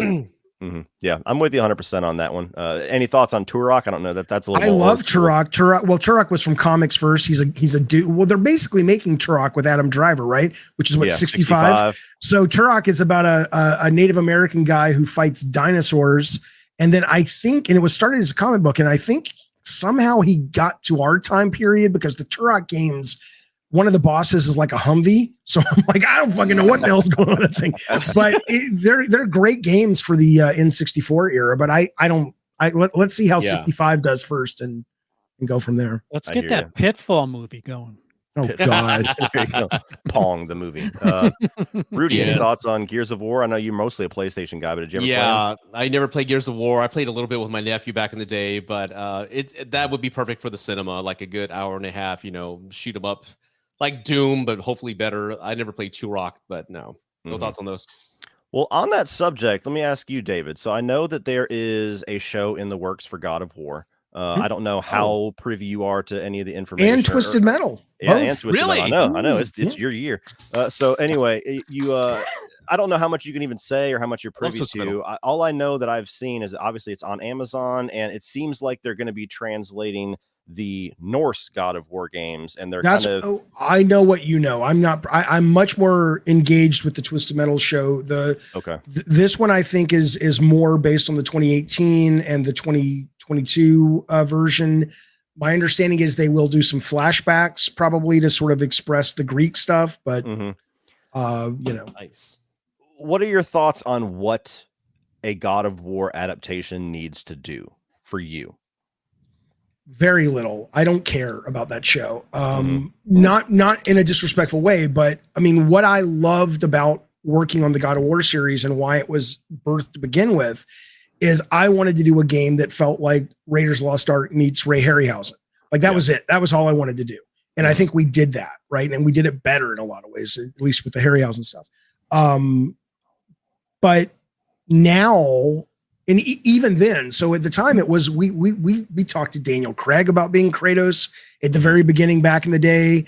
There was a point where Brett Ratner was attached. This is how little control I had. I'm like, the Rush Hour guy, the guy who's sexually abusing people, that guy. Have you seen Hercules? Right. Well, then apparently he took a lot of the pre-production and previs that he had done for the God of War movie and put it in Hercules. I'm like, whatever.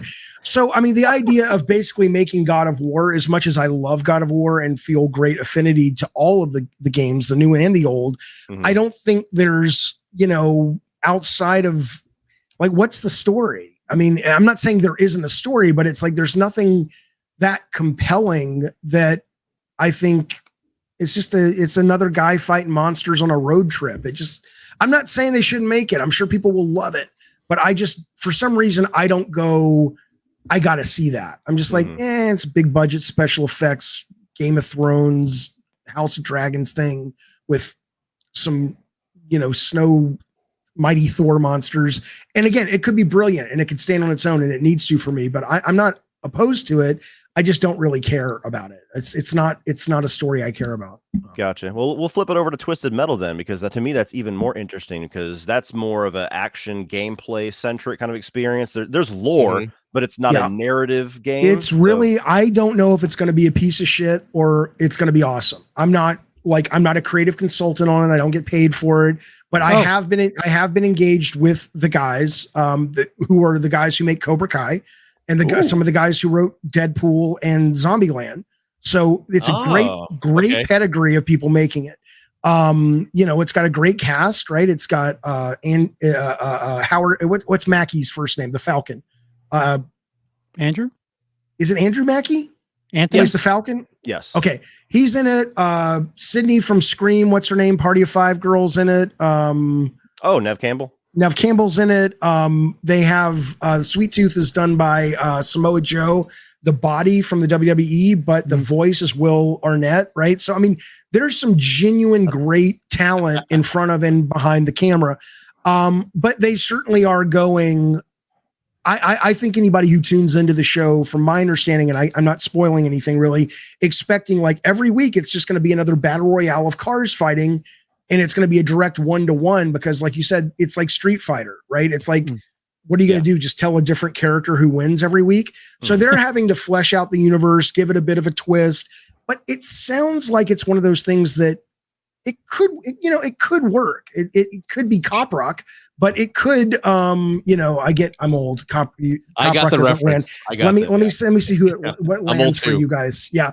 But it could be, I don't fucking know, but it could shit the bed. But there's also a world in which I hear what they're trying to make and I go, that's kind of interesting. I don't know if hardcore Twisted Metal fans who are looking for a 1-to-1 like Last of Us, they might have to kind of adjust a little bit if they're going to want to watch it and enjoy it. But I think it sounds great so far, but we'll see. It could not work. I don't know. That type of thing to me, it almost feels like it has to have similarities to maybe like Death Race or something like that. And to me, that's a series that's going to have to lean into some of the craziness and the zaniness and the schlockiness and all the things that's fun and memorable about us 90s kids that grew up playing it. So I'm equally curious about both. Like God of War, I'm a huge God of War fan, but I'm kind of like you to where, especially when I heard that they were skipping over the Greek stuff, I'm like, well, that's really important shit. Like, how much are you going to be cutting if it's only going to be backstory? So I have a lot of concerns about that one while I'm excited as hell. But yeah. Isn't the Greek the core of God of War? That's the core of his character, everything, right? I think you could argue either way. I just think it's the question of, to me, it just, again, I was surprised by The Last of Us because I thought The Last of Us game, the first one was pretty ponderous and just so full of itself. And it got great eventually with part 2, but that's what I thought of the first one, right? I thought the show was going to be similar, and I fucking love the show, and it didn't let go from the minute it got me, other than a small little section.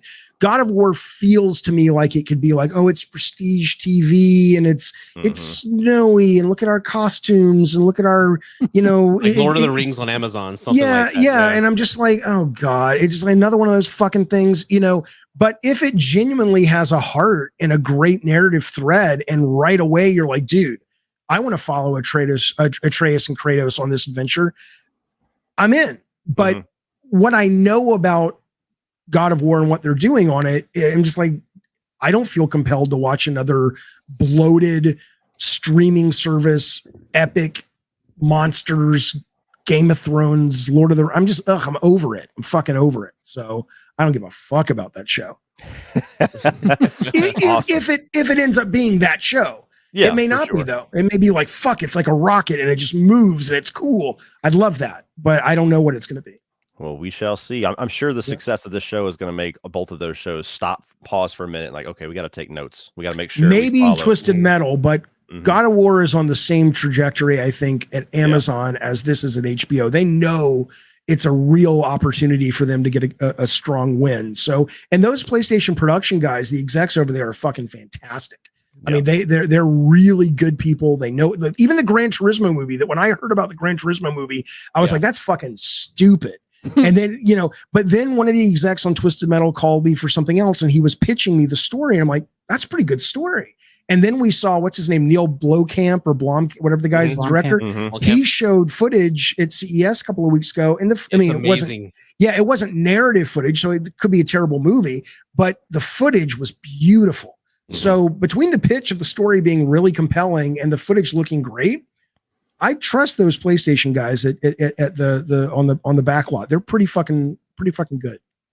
On the movie, and Neil Blomkamp's no joke neither. So it's no. Yeah. Well, let me ask you this, because you've said it a couple of times, and I'm fascinated to get into this because we have kind of an even split on this debate. What about Last of Us Part 2 worked so much for you where the first game did not? I think the first game to me felt very tropey, and my guard goes up very quickly, maybe quicker than the average bear when it comes to that. But I was just like, Joel felt very like, look, we're going to show you that he's like a gritty guy and he's done talk a lot. And he's like, hey, Joel, what about this? I think Tess or somebody in the game. And he's like, there's like a lot of grunts and stuff. And then, it was all very like slow, and it wasn't slow to me like a good slow burn slow. It was slow for the sake of going, look, we're slow. We can do big boy storytelling and we don't have to always be entertaining you. And I'm like, it wore its wannabe on its sleeve way too much for me. Okay. For some reason, something happened when The Last of Us 2 came out where it felt, maybe it was because the characters in The Last of Us 2 front and center were not so tropey. You've got Dana, whatever, and Ellie. And you're like, that's it. I haven't seen that a lot before. That's interesting. And it's interesting to see where they go. Abby and her male friend at the beginning of the game, I forget who he is in the game. I haven't played it in a while, but I'm like, okay, I don't know where that's going. Even I think the game opens, is it with Joel and his brother on horses coming down the hill? Yeah. And I'm like, okay, this is an interesting conversation. So it almost feels like the part 2 avoided a lot of the cliche trope, I want to be a big boy art game that for me, Last of Us 1 felt like. And Last of Us 2 felt genuinely like a well-written, interesting narrative that happened to be a video game. And so I don't know if that's just me bringing my own shit to it. I'm sure that's a big part of it, but that's for me the reason I really love the second one and not the first one.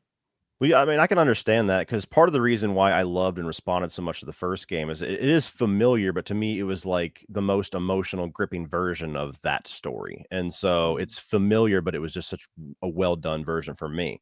And 2, as long as somebody's educated in the way that they bring about their arguments, like Rudy has to me many times, and not most of the comment section, I understand why the second one is so divisive, because the second one almost makes the active decision to do everything you don't expect.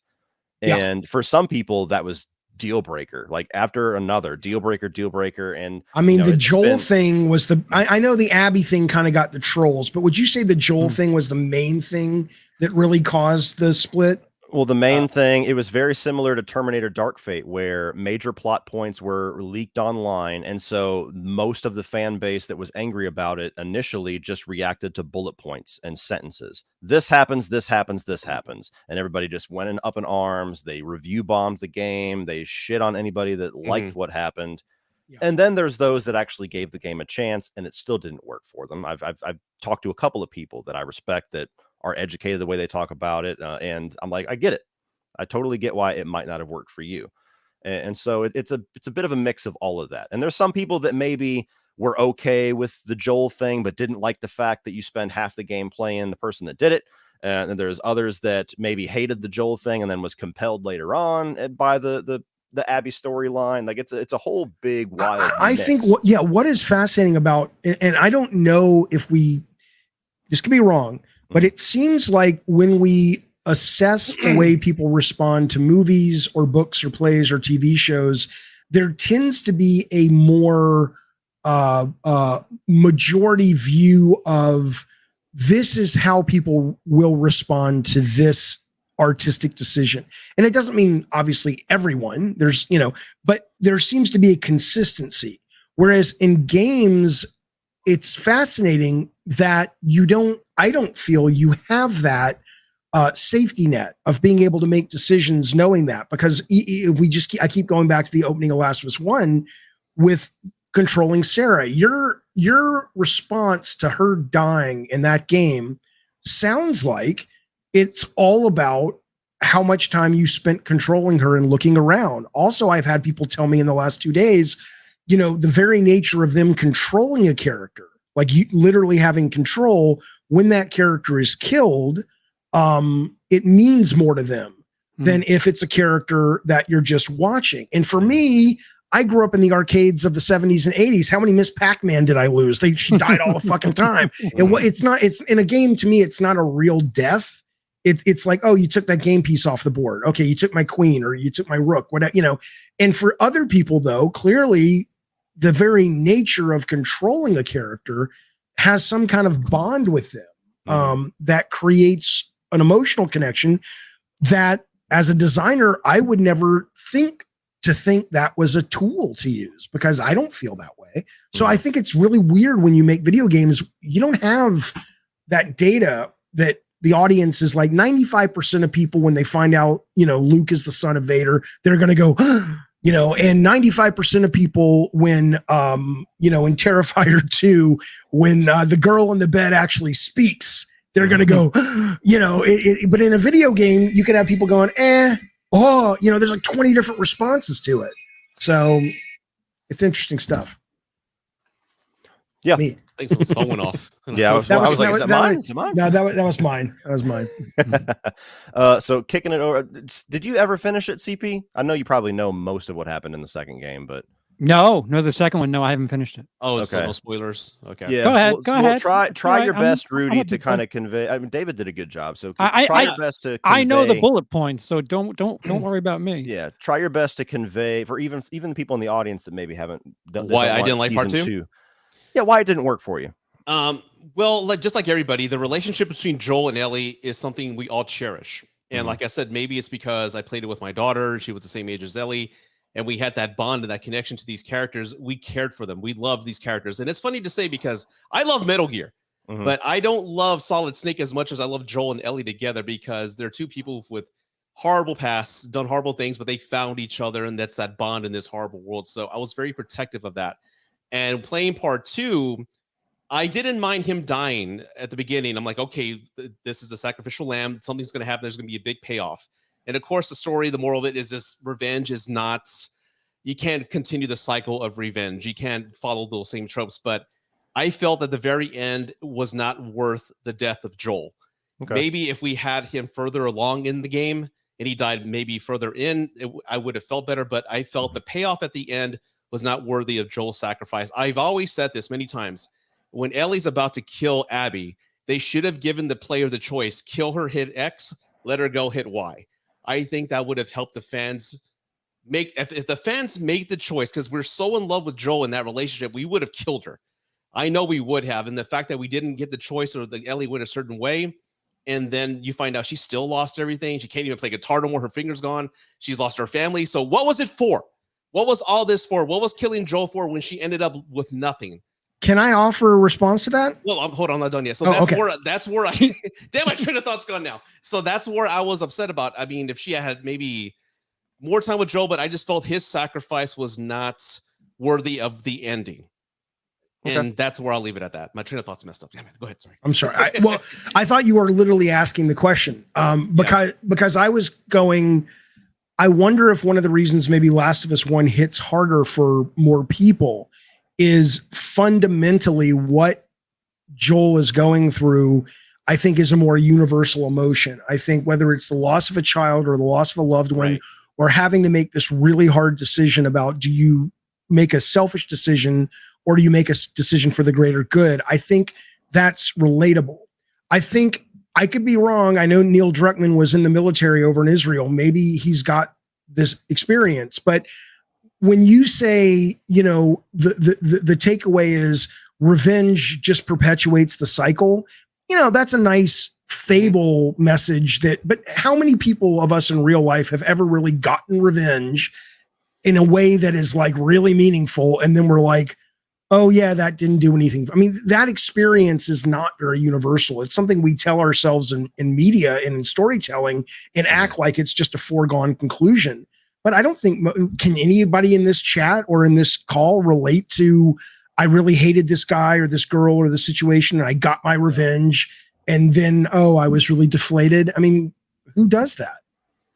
No, I think at most sometimes whenever you act that way or you act for the hope that you get the satisfaction, sometimes the satisfaction is just not as fulfilling as maybe you thought it was going to be. And it's like, well, fuck, was it worth all the shit that I went for to get here?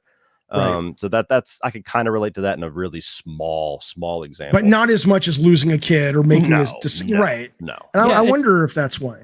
It's very Aliens-esque, the Ripley Newt relationship, Joel. And yeah, in odd way, yeah. It's just leaving Ellie absolutely with nothing is really what bothered me the most as well. Again, and sacrificing Joel and then her having absolutely nothing in the end and then ending that way. I was like, okay, what was this for? And I get that. And I have to assume that the story that we're eventually going to get in 3, hopefully is going to, you know, reframe that in a lot of ways. Like, you know, pretty much everybody hated Rocky 5 because of the way it left Rocky. But now that you have Rocky Balboa and Creed, Rocky 5 goes down a little smoother. So I think it might be something like that as well. The big takeaway that I always got that to me, it carried me through that experience to where I really enjoyed too, was it's one of the few games that really makes you take a hard look at your protagonists and say, I know you love Joel and I know you love Ellie and I know they're the heroes of your story, but how many stories were they the monster in? And so the game, I did appreciate that. Yeah. Yeah. The game did a really good job for me at really reframing that to where, you know, the game doesn't give you any context to why this happens in the first hour and a half of the game. You're just like, what the fuck? And then you find out slowly throughout and you're like, oh shit. Oh, okay. Yeah. And I've killed like 400 fucking people just in the last 3 hours too. So, And so I kind of liked the subverting of expectations with that, but it's so bold. Like I've said, I've always, as long as you're even tempered and you're educated when you talk about why it didn't work, I always love having that conversation because it's just one of the more extreme examples I could think of storytelling to where it's just everybody gets their own thing out of it. Sometimes it's good, sometimes it's bad. They actually kind of basically cover that in The Last of Us, the pilot with the dude that he sells the drugs to and stops them at the gate, and it's like, did he have to fucking beat him to death? Like he could have just, you know, tied him up or some shit. Well, I got that. What I was going to ask about that was, I was like watching it when they're pushing into Joel's face going, please don't do a flashback. Please don't do a callback. Cause I know I get it. Don't treat me like a fucking idiot. And lo and behold, remember at the beginning, which was like 8 minutes ago, this is that. See? And I'm like, come on, man. I mean, I'm sure they ran it through a focus test and people are like, why do you hit that guy in the face so much? Yeah, it's easy to give general audiences too much credit. But that's probably true. Yeah, and you'll have a lot of moments like that throughout the series and the game where you get those little explosions. And one of the things that I like that the show does, again, not to talk too much about, you know, next what's after episode 1, but one of the things that I like that Pedro brings to his performance is that there's a little bit more of a quieter side to Joel. There's a little bit more of a somber tone to him where he's grizzled in the game and he's quiet, but there's a little bit more of almost like a regretful tone to how he is, to where he's just surviving the next day and everything I've had to do. I kind of regret it, but fuck it, I had to. And those moments like that scene where you get that explosion of rage and the monster comes out and just beats a dude to death with one hand. I think it hits a little harder in the show to where, you know, you're killing. I love that. Yeah. What was Ellie's response? Because I saw people online, some people going, it looked like she kind of liked it, like she was responding positively. And then some people were like, no, I think she was just glad she was protected. What did you guys think about her response to him killing that guy? there was an HBO like after the show segment where they talked about that, how when Joel killed the neighbor in front of his daughter at the very beginning, she cried because it was act of violence. But in this world, Ellie, they said she was activated in a sense that, wow, there's somebody here who's protecting me from that. So it just triggered like this like pleasure response, like I've never seen this before. Yeah, so it was just two different emotions from two different worlds. So I thought that was a unique type. Little moments like that, the look between when like I talked at the beginning of the show about the brother letting Joel know that his kid had died. I mean, they have this show, even in the pilot, there were just these little nuances. Like, I mean, it was one shot of Ellie and the camera didn't even cut to her. It was in the foreground, it was Joel and he was kind of out of focus a little bit and she just stepped into the shot and that was it. But it was enough to leave an impression of, and I don't know if that's Bella, if that's composition of the shot, if I don't know what it is, but it was really impressive. Yeah, and even more so than that. So the way that I took that was there's the conversation, the line of dialogue when they first run into Marlene, and she kind of gives this little backstory line where she's like, I know the type of people that you are. Right. And Ellie's like, what kind of people are they? Like, what's going on? And so to me, that was kind of the payoff for that, where she's like, oh, fuck, that's who I'm with? Shit. Right. Yeah. Would you guys ever I like when she said to the other guy, go ahead. Would you guys ever be interested in playing a game as Joel in those 20 years that are missing? Oh, yeah. I would Absolutely. love that. It depends. I mean, it's good. That Norman Reedus game? Norman Reedus. As long as I'm delivering packages the entire time. Oh, yeah. I was going to, oh, God, no. There was a lot I liked about that game, but it was slow. No, I like when she told, Marlene told the woman she was with, she's like, half your ear is gone, so just shut the fuck up. And then it cuts to the ear. I'm like, oh shit, I didn't notice that. That was awesome. And right before that too, because Lauren had brought this up and we didn't really elaborate on it too much. One of the things that I appreciated as somebody that knows the game story like the back of my hand is, they introduce Joel and Tess, and their first thing is we're going to go get this dude Robert and we're going to go fuck him up. And in the game, it's a whole shooting segment. There's a sneaking segment. There's a chase. And in the show, they subvert the expectation of the gamers exclusively, where it feels like that's about to start and the fucking dude's already dead.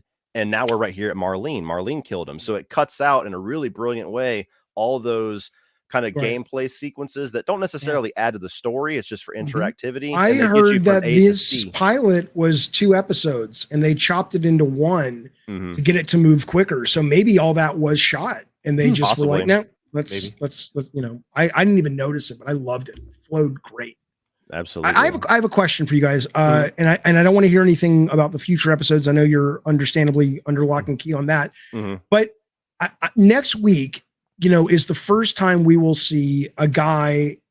There's one example, and it's a real example of trivia, but for the most part, it's the biggest example of somebody from my industry or what was once my industry moving into the director's chair of a mainstream product. So I have 2 questions. Do you think people will walk away from episode 2, which Neil Druckmann directed, and go, wow, he can hang in there with the big boys? Or is it like, it's a little amateurish? I mean, what do you think? Does he have a future in that if he chose to go down that road? I won't answer. Okay. The second question is, was that for me specifically? Well, these guys haven't seen it, have you? You guys haven't seen it. Oh, I'm sorry. Okay. No, I thought you were just like speculation. No, based on the second episode, do you think this guy's gonna trying to think of what specifically happens in the second episode? Like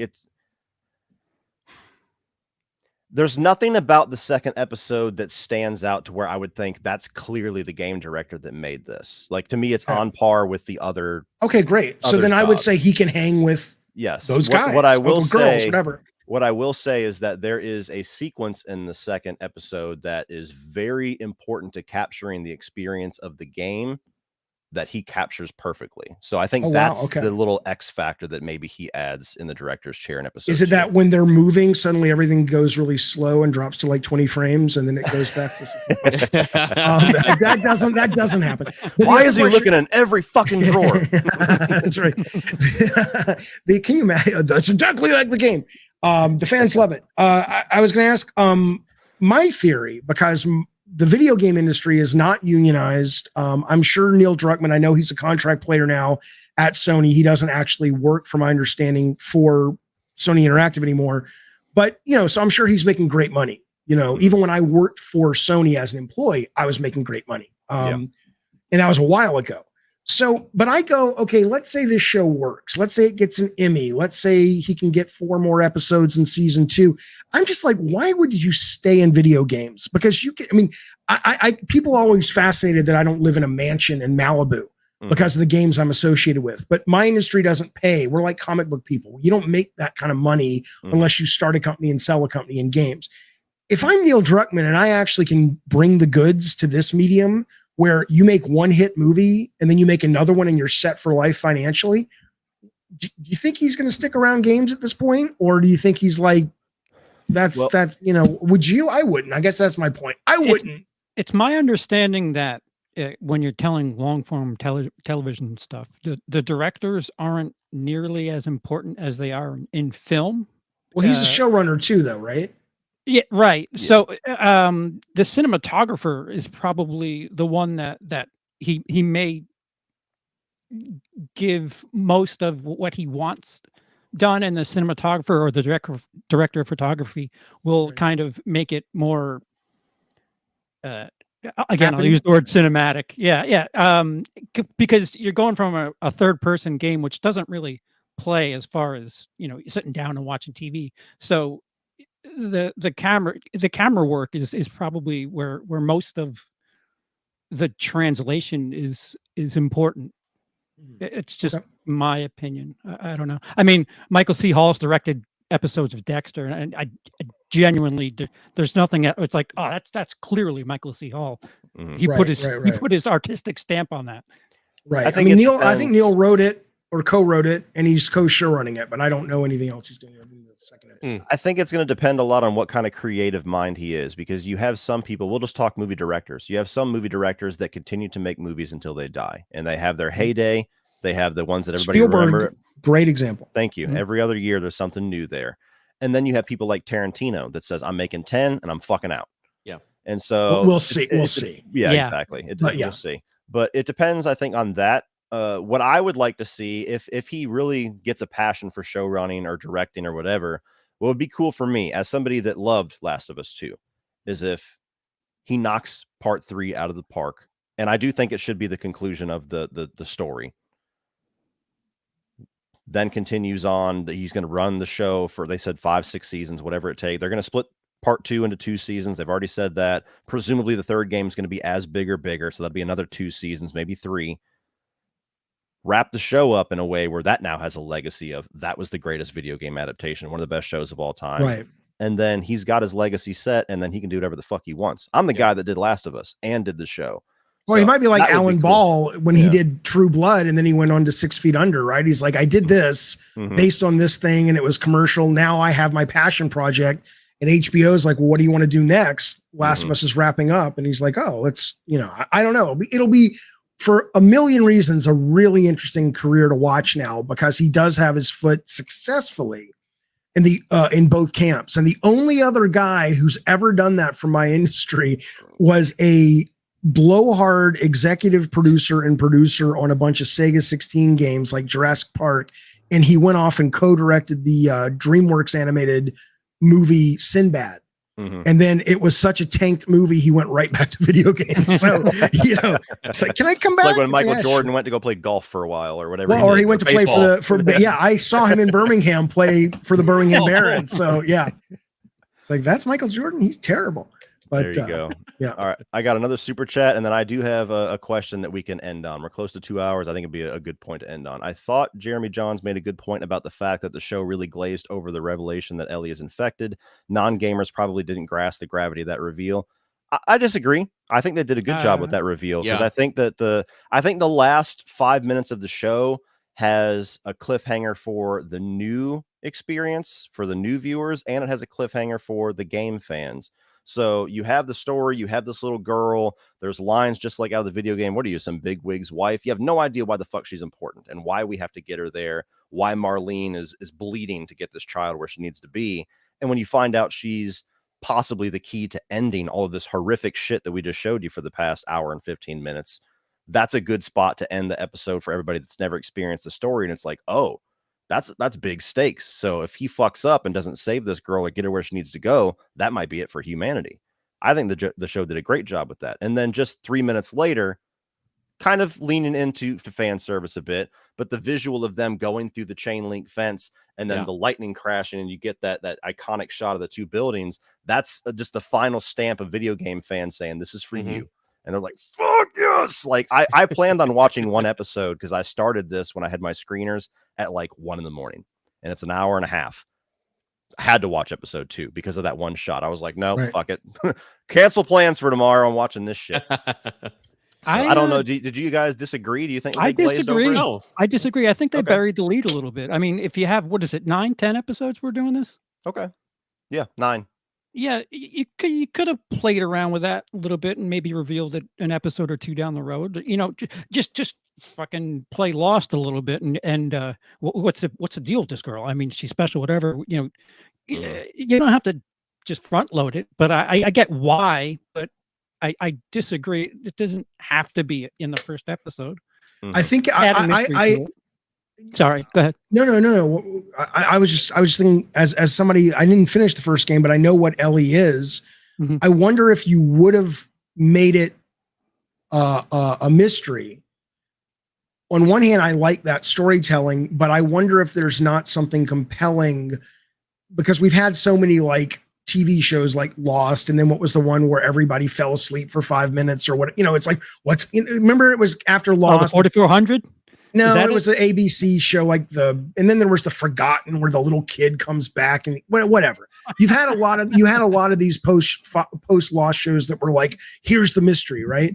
And I think there's something that worked for me about, especially if you're a new audience going, if you don't know what the payoff of her is, but she's important, that may not have been as sticky anymore for someone who's used to that kind of television versus going, okay, she's not turning into a zombie. They're not necessarily saying she's going to go be a cure, but I think giving a little more on this episode actually might have been a really good choice, because if they would have kept, like, you should ask your wife if they kept her in the dark about what Ellie's importance was, I wonder if she would have been as compelled by it, you know, because it feels just like, oh, it's a mystery. How many TV shows have that?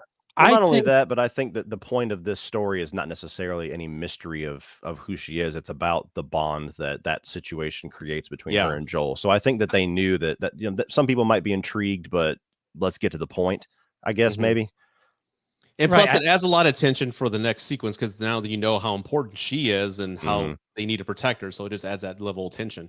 Was it the trailer that showed her arm getting all infected though? When she looked, it might have been a dream sequence, but remember in the trailer, I think it was like in this season, this is what's coming up. And she looks at her arm and it looks like it's definitely getting bad.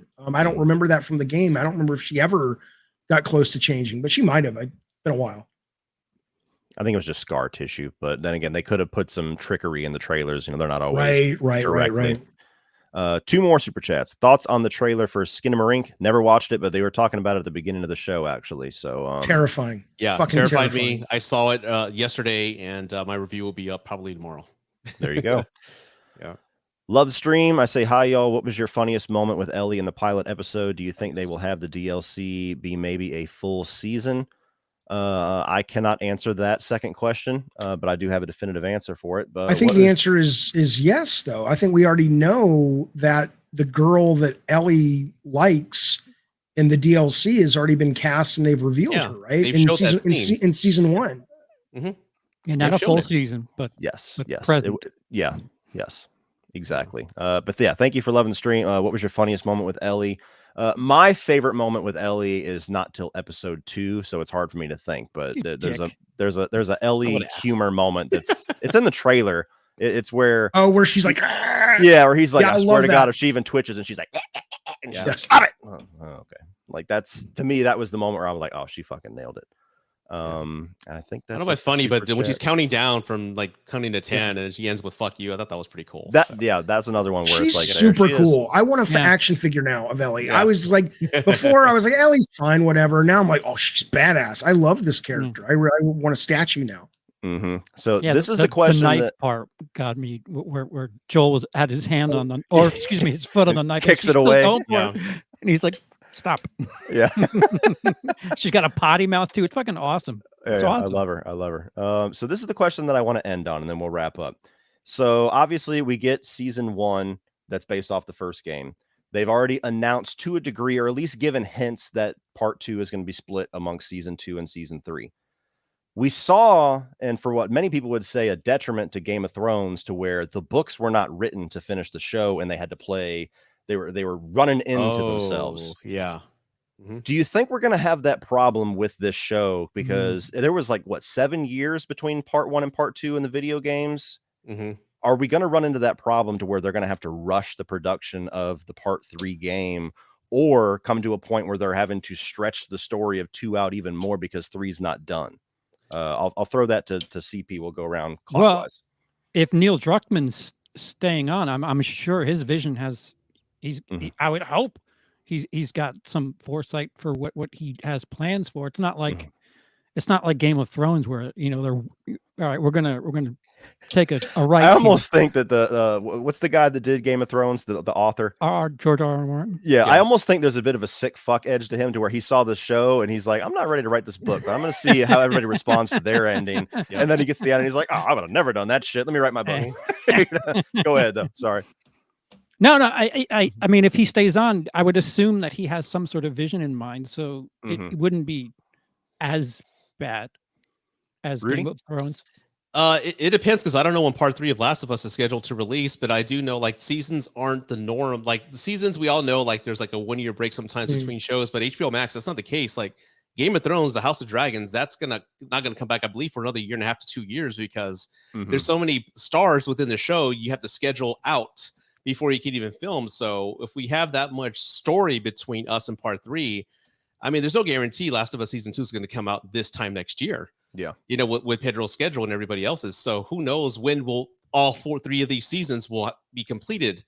So I don't know. It's tough to say, but I hope we don't run into that. I would like to have played part 3 before the show. I want to experience the game before that. So I hope, and I think they know the fans understand that and want that as well.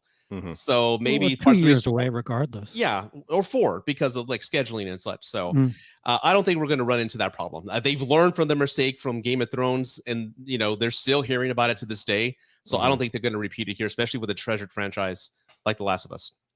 David? Just a couple of things. I think first off, I mean, there was an interview with Druckmann a couple of weeks ago where he said they have the story for The Last of Us 3. It's not in production. It may be in pre-production. I know it's not in production, but I think they may have dropped that it was in pre-production. But so at least there's a skeleton of what it's about already. So that's A. B, I think that if the show's a massive hit, I would like to see Druckmann get a lot of clout and go to the asshole new executive who I despise, who runs HBO Max now, and say, put Batgirl out or you're not getting any more fucking Last of Us.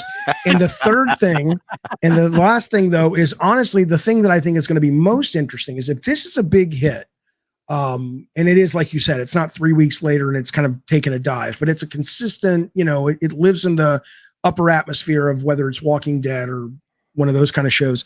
I wonder what kind of pressure they will get to keep Joel alive, because then it'll be like, you're going to kill off this guy who basically has become the first bona fide streaming superstar. Nobody gave a fuck about Pedro Pascal until now. He's in The Mandalorian and now he's in this fucking show. And he's like the it guy when it comes to sort of action streaming shows. And you're going to kill him. What what are you talking about? You can't do that. Point. Valid point. But I could see Neil going, well, you have to. And they're going, yeah, no, we don't. Look at the contract. We're not killing this guy. I have no idea, but I think that's a bigger risk for this, is that where do they go if they don't want to kill Joel? I have to assume that was one of the things Sony insisted on, but then maybe Sony's looking at the numbers. Last of Us 2 didn't sell as well as Last of Us 1. And there was a lot of reasons for it, not just that they killed Joel, and how much that played a part, I don't know. But Sony could be looking at it going all up and down the company, at movies, at games, and all of this, and going, the fans hated it when you did it in the game, and you can justify the storytelling all day long, but we're talking about a cash cow now over at HBO Max. You can't get rid of this guy. So I don't know. That's gonna be interesting. Very, very interesting. I'm very curious if they're going to make 2 seasons out of the second game, which the game is big enough to merit that. Yeah. I'm curious how much, if anything else, even if they do stay the course and directly translate that story, how much reconfiguring of that story. Oh, right. Are you going to space season 3 is just Abby? Yeah. Right. Yeah. Or is it going to be like all of the backstory, all the flashbacks that we get of those 4 years between the 2 games is going to fill out most of season 2 to where you get more Pedro than you initially would have if you did a direct translation. Like, I'm fascinated with what they're going to do with that. And the optimist in me hopes that maybe they can even find a way to do it that wins some people over. Like, maybe they deliver that story in a way that Rudy appreciates more than the way they did in the game. Maybe they have some hindsight and they go, okay, maybe we were a little bit rough and a little bit forceful with how much we did. Maybe we should space it out or retool this or let you get to know Abby a bit before that happens. Like, I don't know, but I'm going to be fascinated with what they do. I am too. And even Abby, the casting of Abby, because like I said, I never had a problem with Lauren Abby LaVera. at all. Well, but I liked Abby as a character. It never, and so many people laid into the design of that character. It's like, no woman looks that way, and she's not hot enough, and all this shit. That was a big talking point. I mean, it's a talking point with the show. You know how many comments I've got that said that Bella is horribly cast because she's not cute enough. And it's like, I want to respond to that briefly because I have a theory, but of course I do. But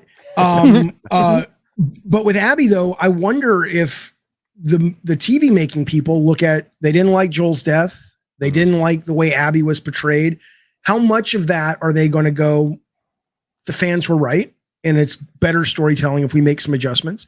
And how much of that are they going to, sail their ship into the eye of the storm and go, we know a lot of people already don't like this, but this is the story. It's kind of like George Lucas, though, when he says, well, that's the story. It's like, Anakin's not real, motherfucker. You could have written a better story. Well, that was the story. It just came to me. Or it's like the Sopranos guy. It's all there. All the answers are in the finale. Shit, I had one quick thing. I had a theory on what did you were talking about? Bella being not cute enough or whatever the fuck they say. The nice way to say this is that a lot of those people possibly were young teenagers when The Last of Us came out and they were crushing on Ellie. And thus I get that now that you're an adult, you're like, that was my first crush. And I like the way Elliot Page looked back then and blah, blah, blah. Okay. Short of that, you're a fucking pedophile. Yeah. That's the fun. I mean, right? Because I'll give you some leeway on the first one because it's like I grew up with my crushes on the Mickey Mouse Club, and if I look back, I'm like, I don't want to have a crush on them now, but there's a nostalgia about the way they look. But if you're a fucking grown ass man and you're like, Ellie's not cute enough for what? Yeah. There's no nude scenes this season. I don't know. And if you are one of those people that you grew up and your first love was Ellie in The Last of Us, don't say that out loud. Make up something else. Why? I don't. If you're a kid, if you're like 14, I would have crushed on Ellie. I would have. Well, didn't Elliot Page have a lawsuit where they were like, because she thought they used her his likeness. I thought they did originally before I played the game. It's like somebody should have pulled her aside and said, "Get out of the David Cage game, the fucking Beyond Two Souls. You want to beat? Trust me, don't sue The Last of Us. Sue David Cage for putting you in this fucking stinker." Because that's the game she did with Sony First Party. I'm like, why didn't he did? Why didn't he go into The Last of Us? I don't. Maybe they didn't ask him. Yeah. I never got a chance. That's the only game in that company that I did not play was Beyond Two Souls. I played every other one that they did and loved every other one that they did. I didn't hear anything good about that one. Yeah. Oh man. All right, guys. Well, this has been awesome. This has been a great conversation. Thank you to everybody for joining us. David, thank you so much. It was Lauren, fun. if you're watching, thank you so much. You were awesome to talk to as well. All of us have YouTube channels, so I have the links for everybody in the video description, so please subscribe to everybody. You got Wiliscredia over here, Gen X Reviews, and old Papa Jaffe down there. I'll go from David around. Anything that you want to promote, any content or streams or anything coming up that you want? I stream a live show anywhere from 2 to 5 times a week. It's called Gavin Games. The vast majority of what I stream on my channel is video game related. I've started a new show called I Love the Weird, which is about weird shit that has nothing to do with video games, but it's weird tech, weird sex stories, aliens, UFOs, that whole thing. I love that shit. And that's also over on my channel. And then follow me on Twitter at David Scott Jaffe. Awesome. Rudy. Yes, tomorrow I'll have my watch along with you two gentlemen for Nightmare on Elm Street 3 Dream Warriors. David, if you got time, you're more than welcome to stop by and watch it with us. It's a lot of fun. I have my Skidmaroo review coming up this week. Skidmarink-a-dink-a-dink. And my Nightmare on Elm Street Dream Warriors review coming up this week as well. Do you put the time? I'm curious because I've been doing some watch parties. Do you do the time code on the screen and then everybody just hears you guys, or because you can't copyright? I mean, you can't. Yeah, we're watching it on our own devices, and we're kind of telling people like every 5 minutes what time code we're on. I have not figured out a way how to put a time code on StreamYard. I've looked all over. I can't find an overlay for that yet. I can do it on OBS. I can't. I can't do it on stream. OBS is the bomb. Do people watch that? Because like we did it with Terrifier 2. Everybody paid for Terrifier 2, and then I had the time code down there, and I made it a members only video, so I don't know what the stats are. But do you find people will go back and watch your watch alongs on the show? There are some traffic and like people who miss it, but there's like I'm slowly seeing there's a dedicated following of people, a group of people that are looking forward to this. Like they're at work, they work like a night watch shift, and they enjoy watching it with us because they have the movie playing out their desk. Yeah. So it's do you ever do Scener?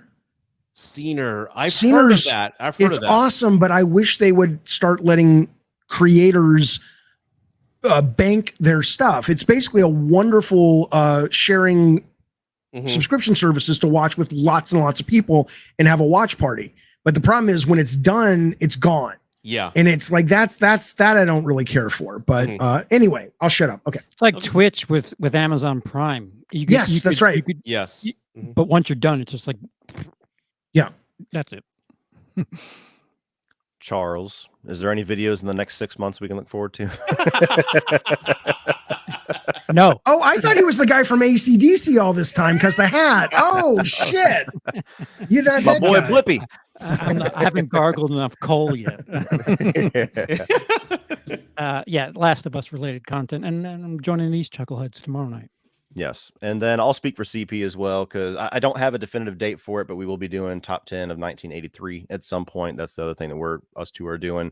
As far as this channel, yeah, every single Sunday at 10 p.m. Eastern, when the episode is finished, you will get an episode-specific spoiler review from me, and I've got guests lined up all throughout the next 9 weeks for spoiler chats like this. So that's Sunday and Monday for the next 3 months. And as far as content beyond that, I have my most anticipated films of 2023 coming out. I'm just waiting on sponsor approval for that video.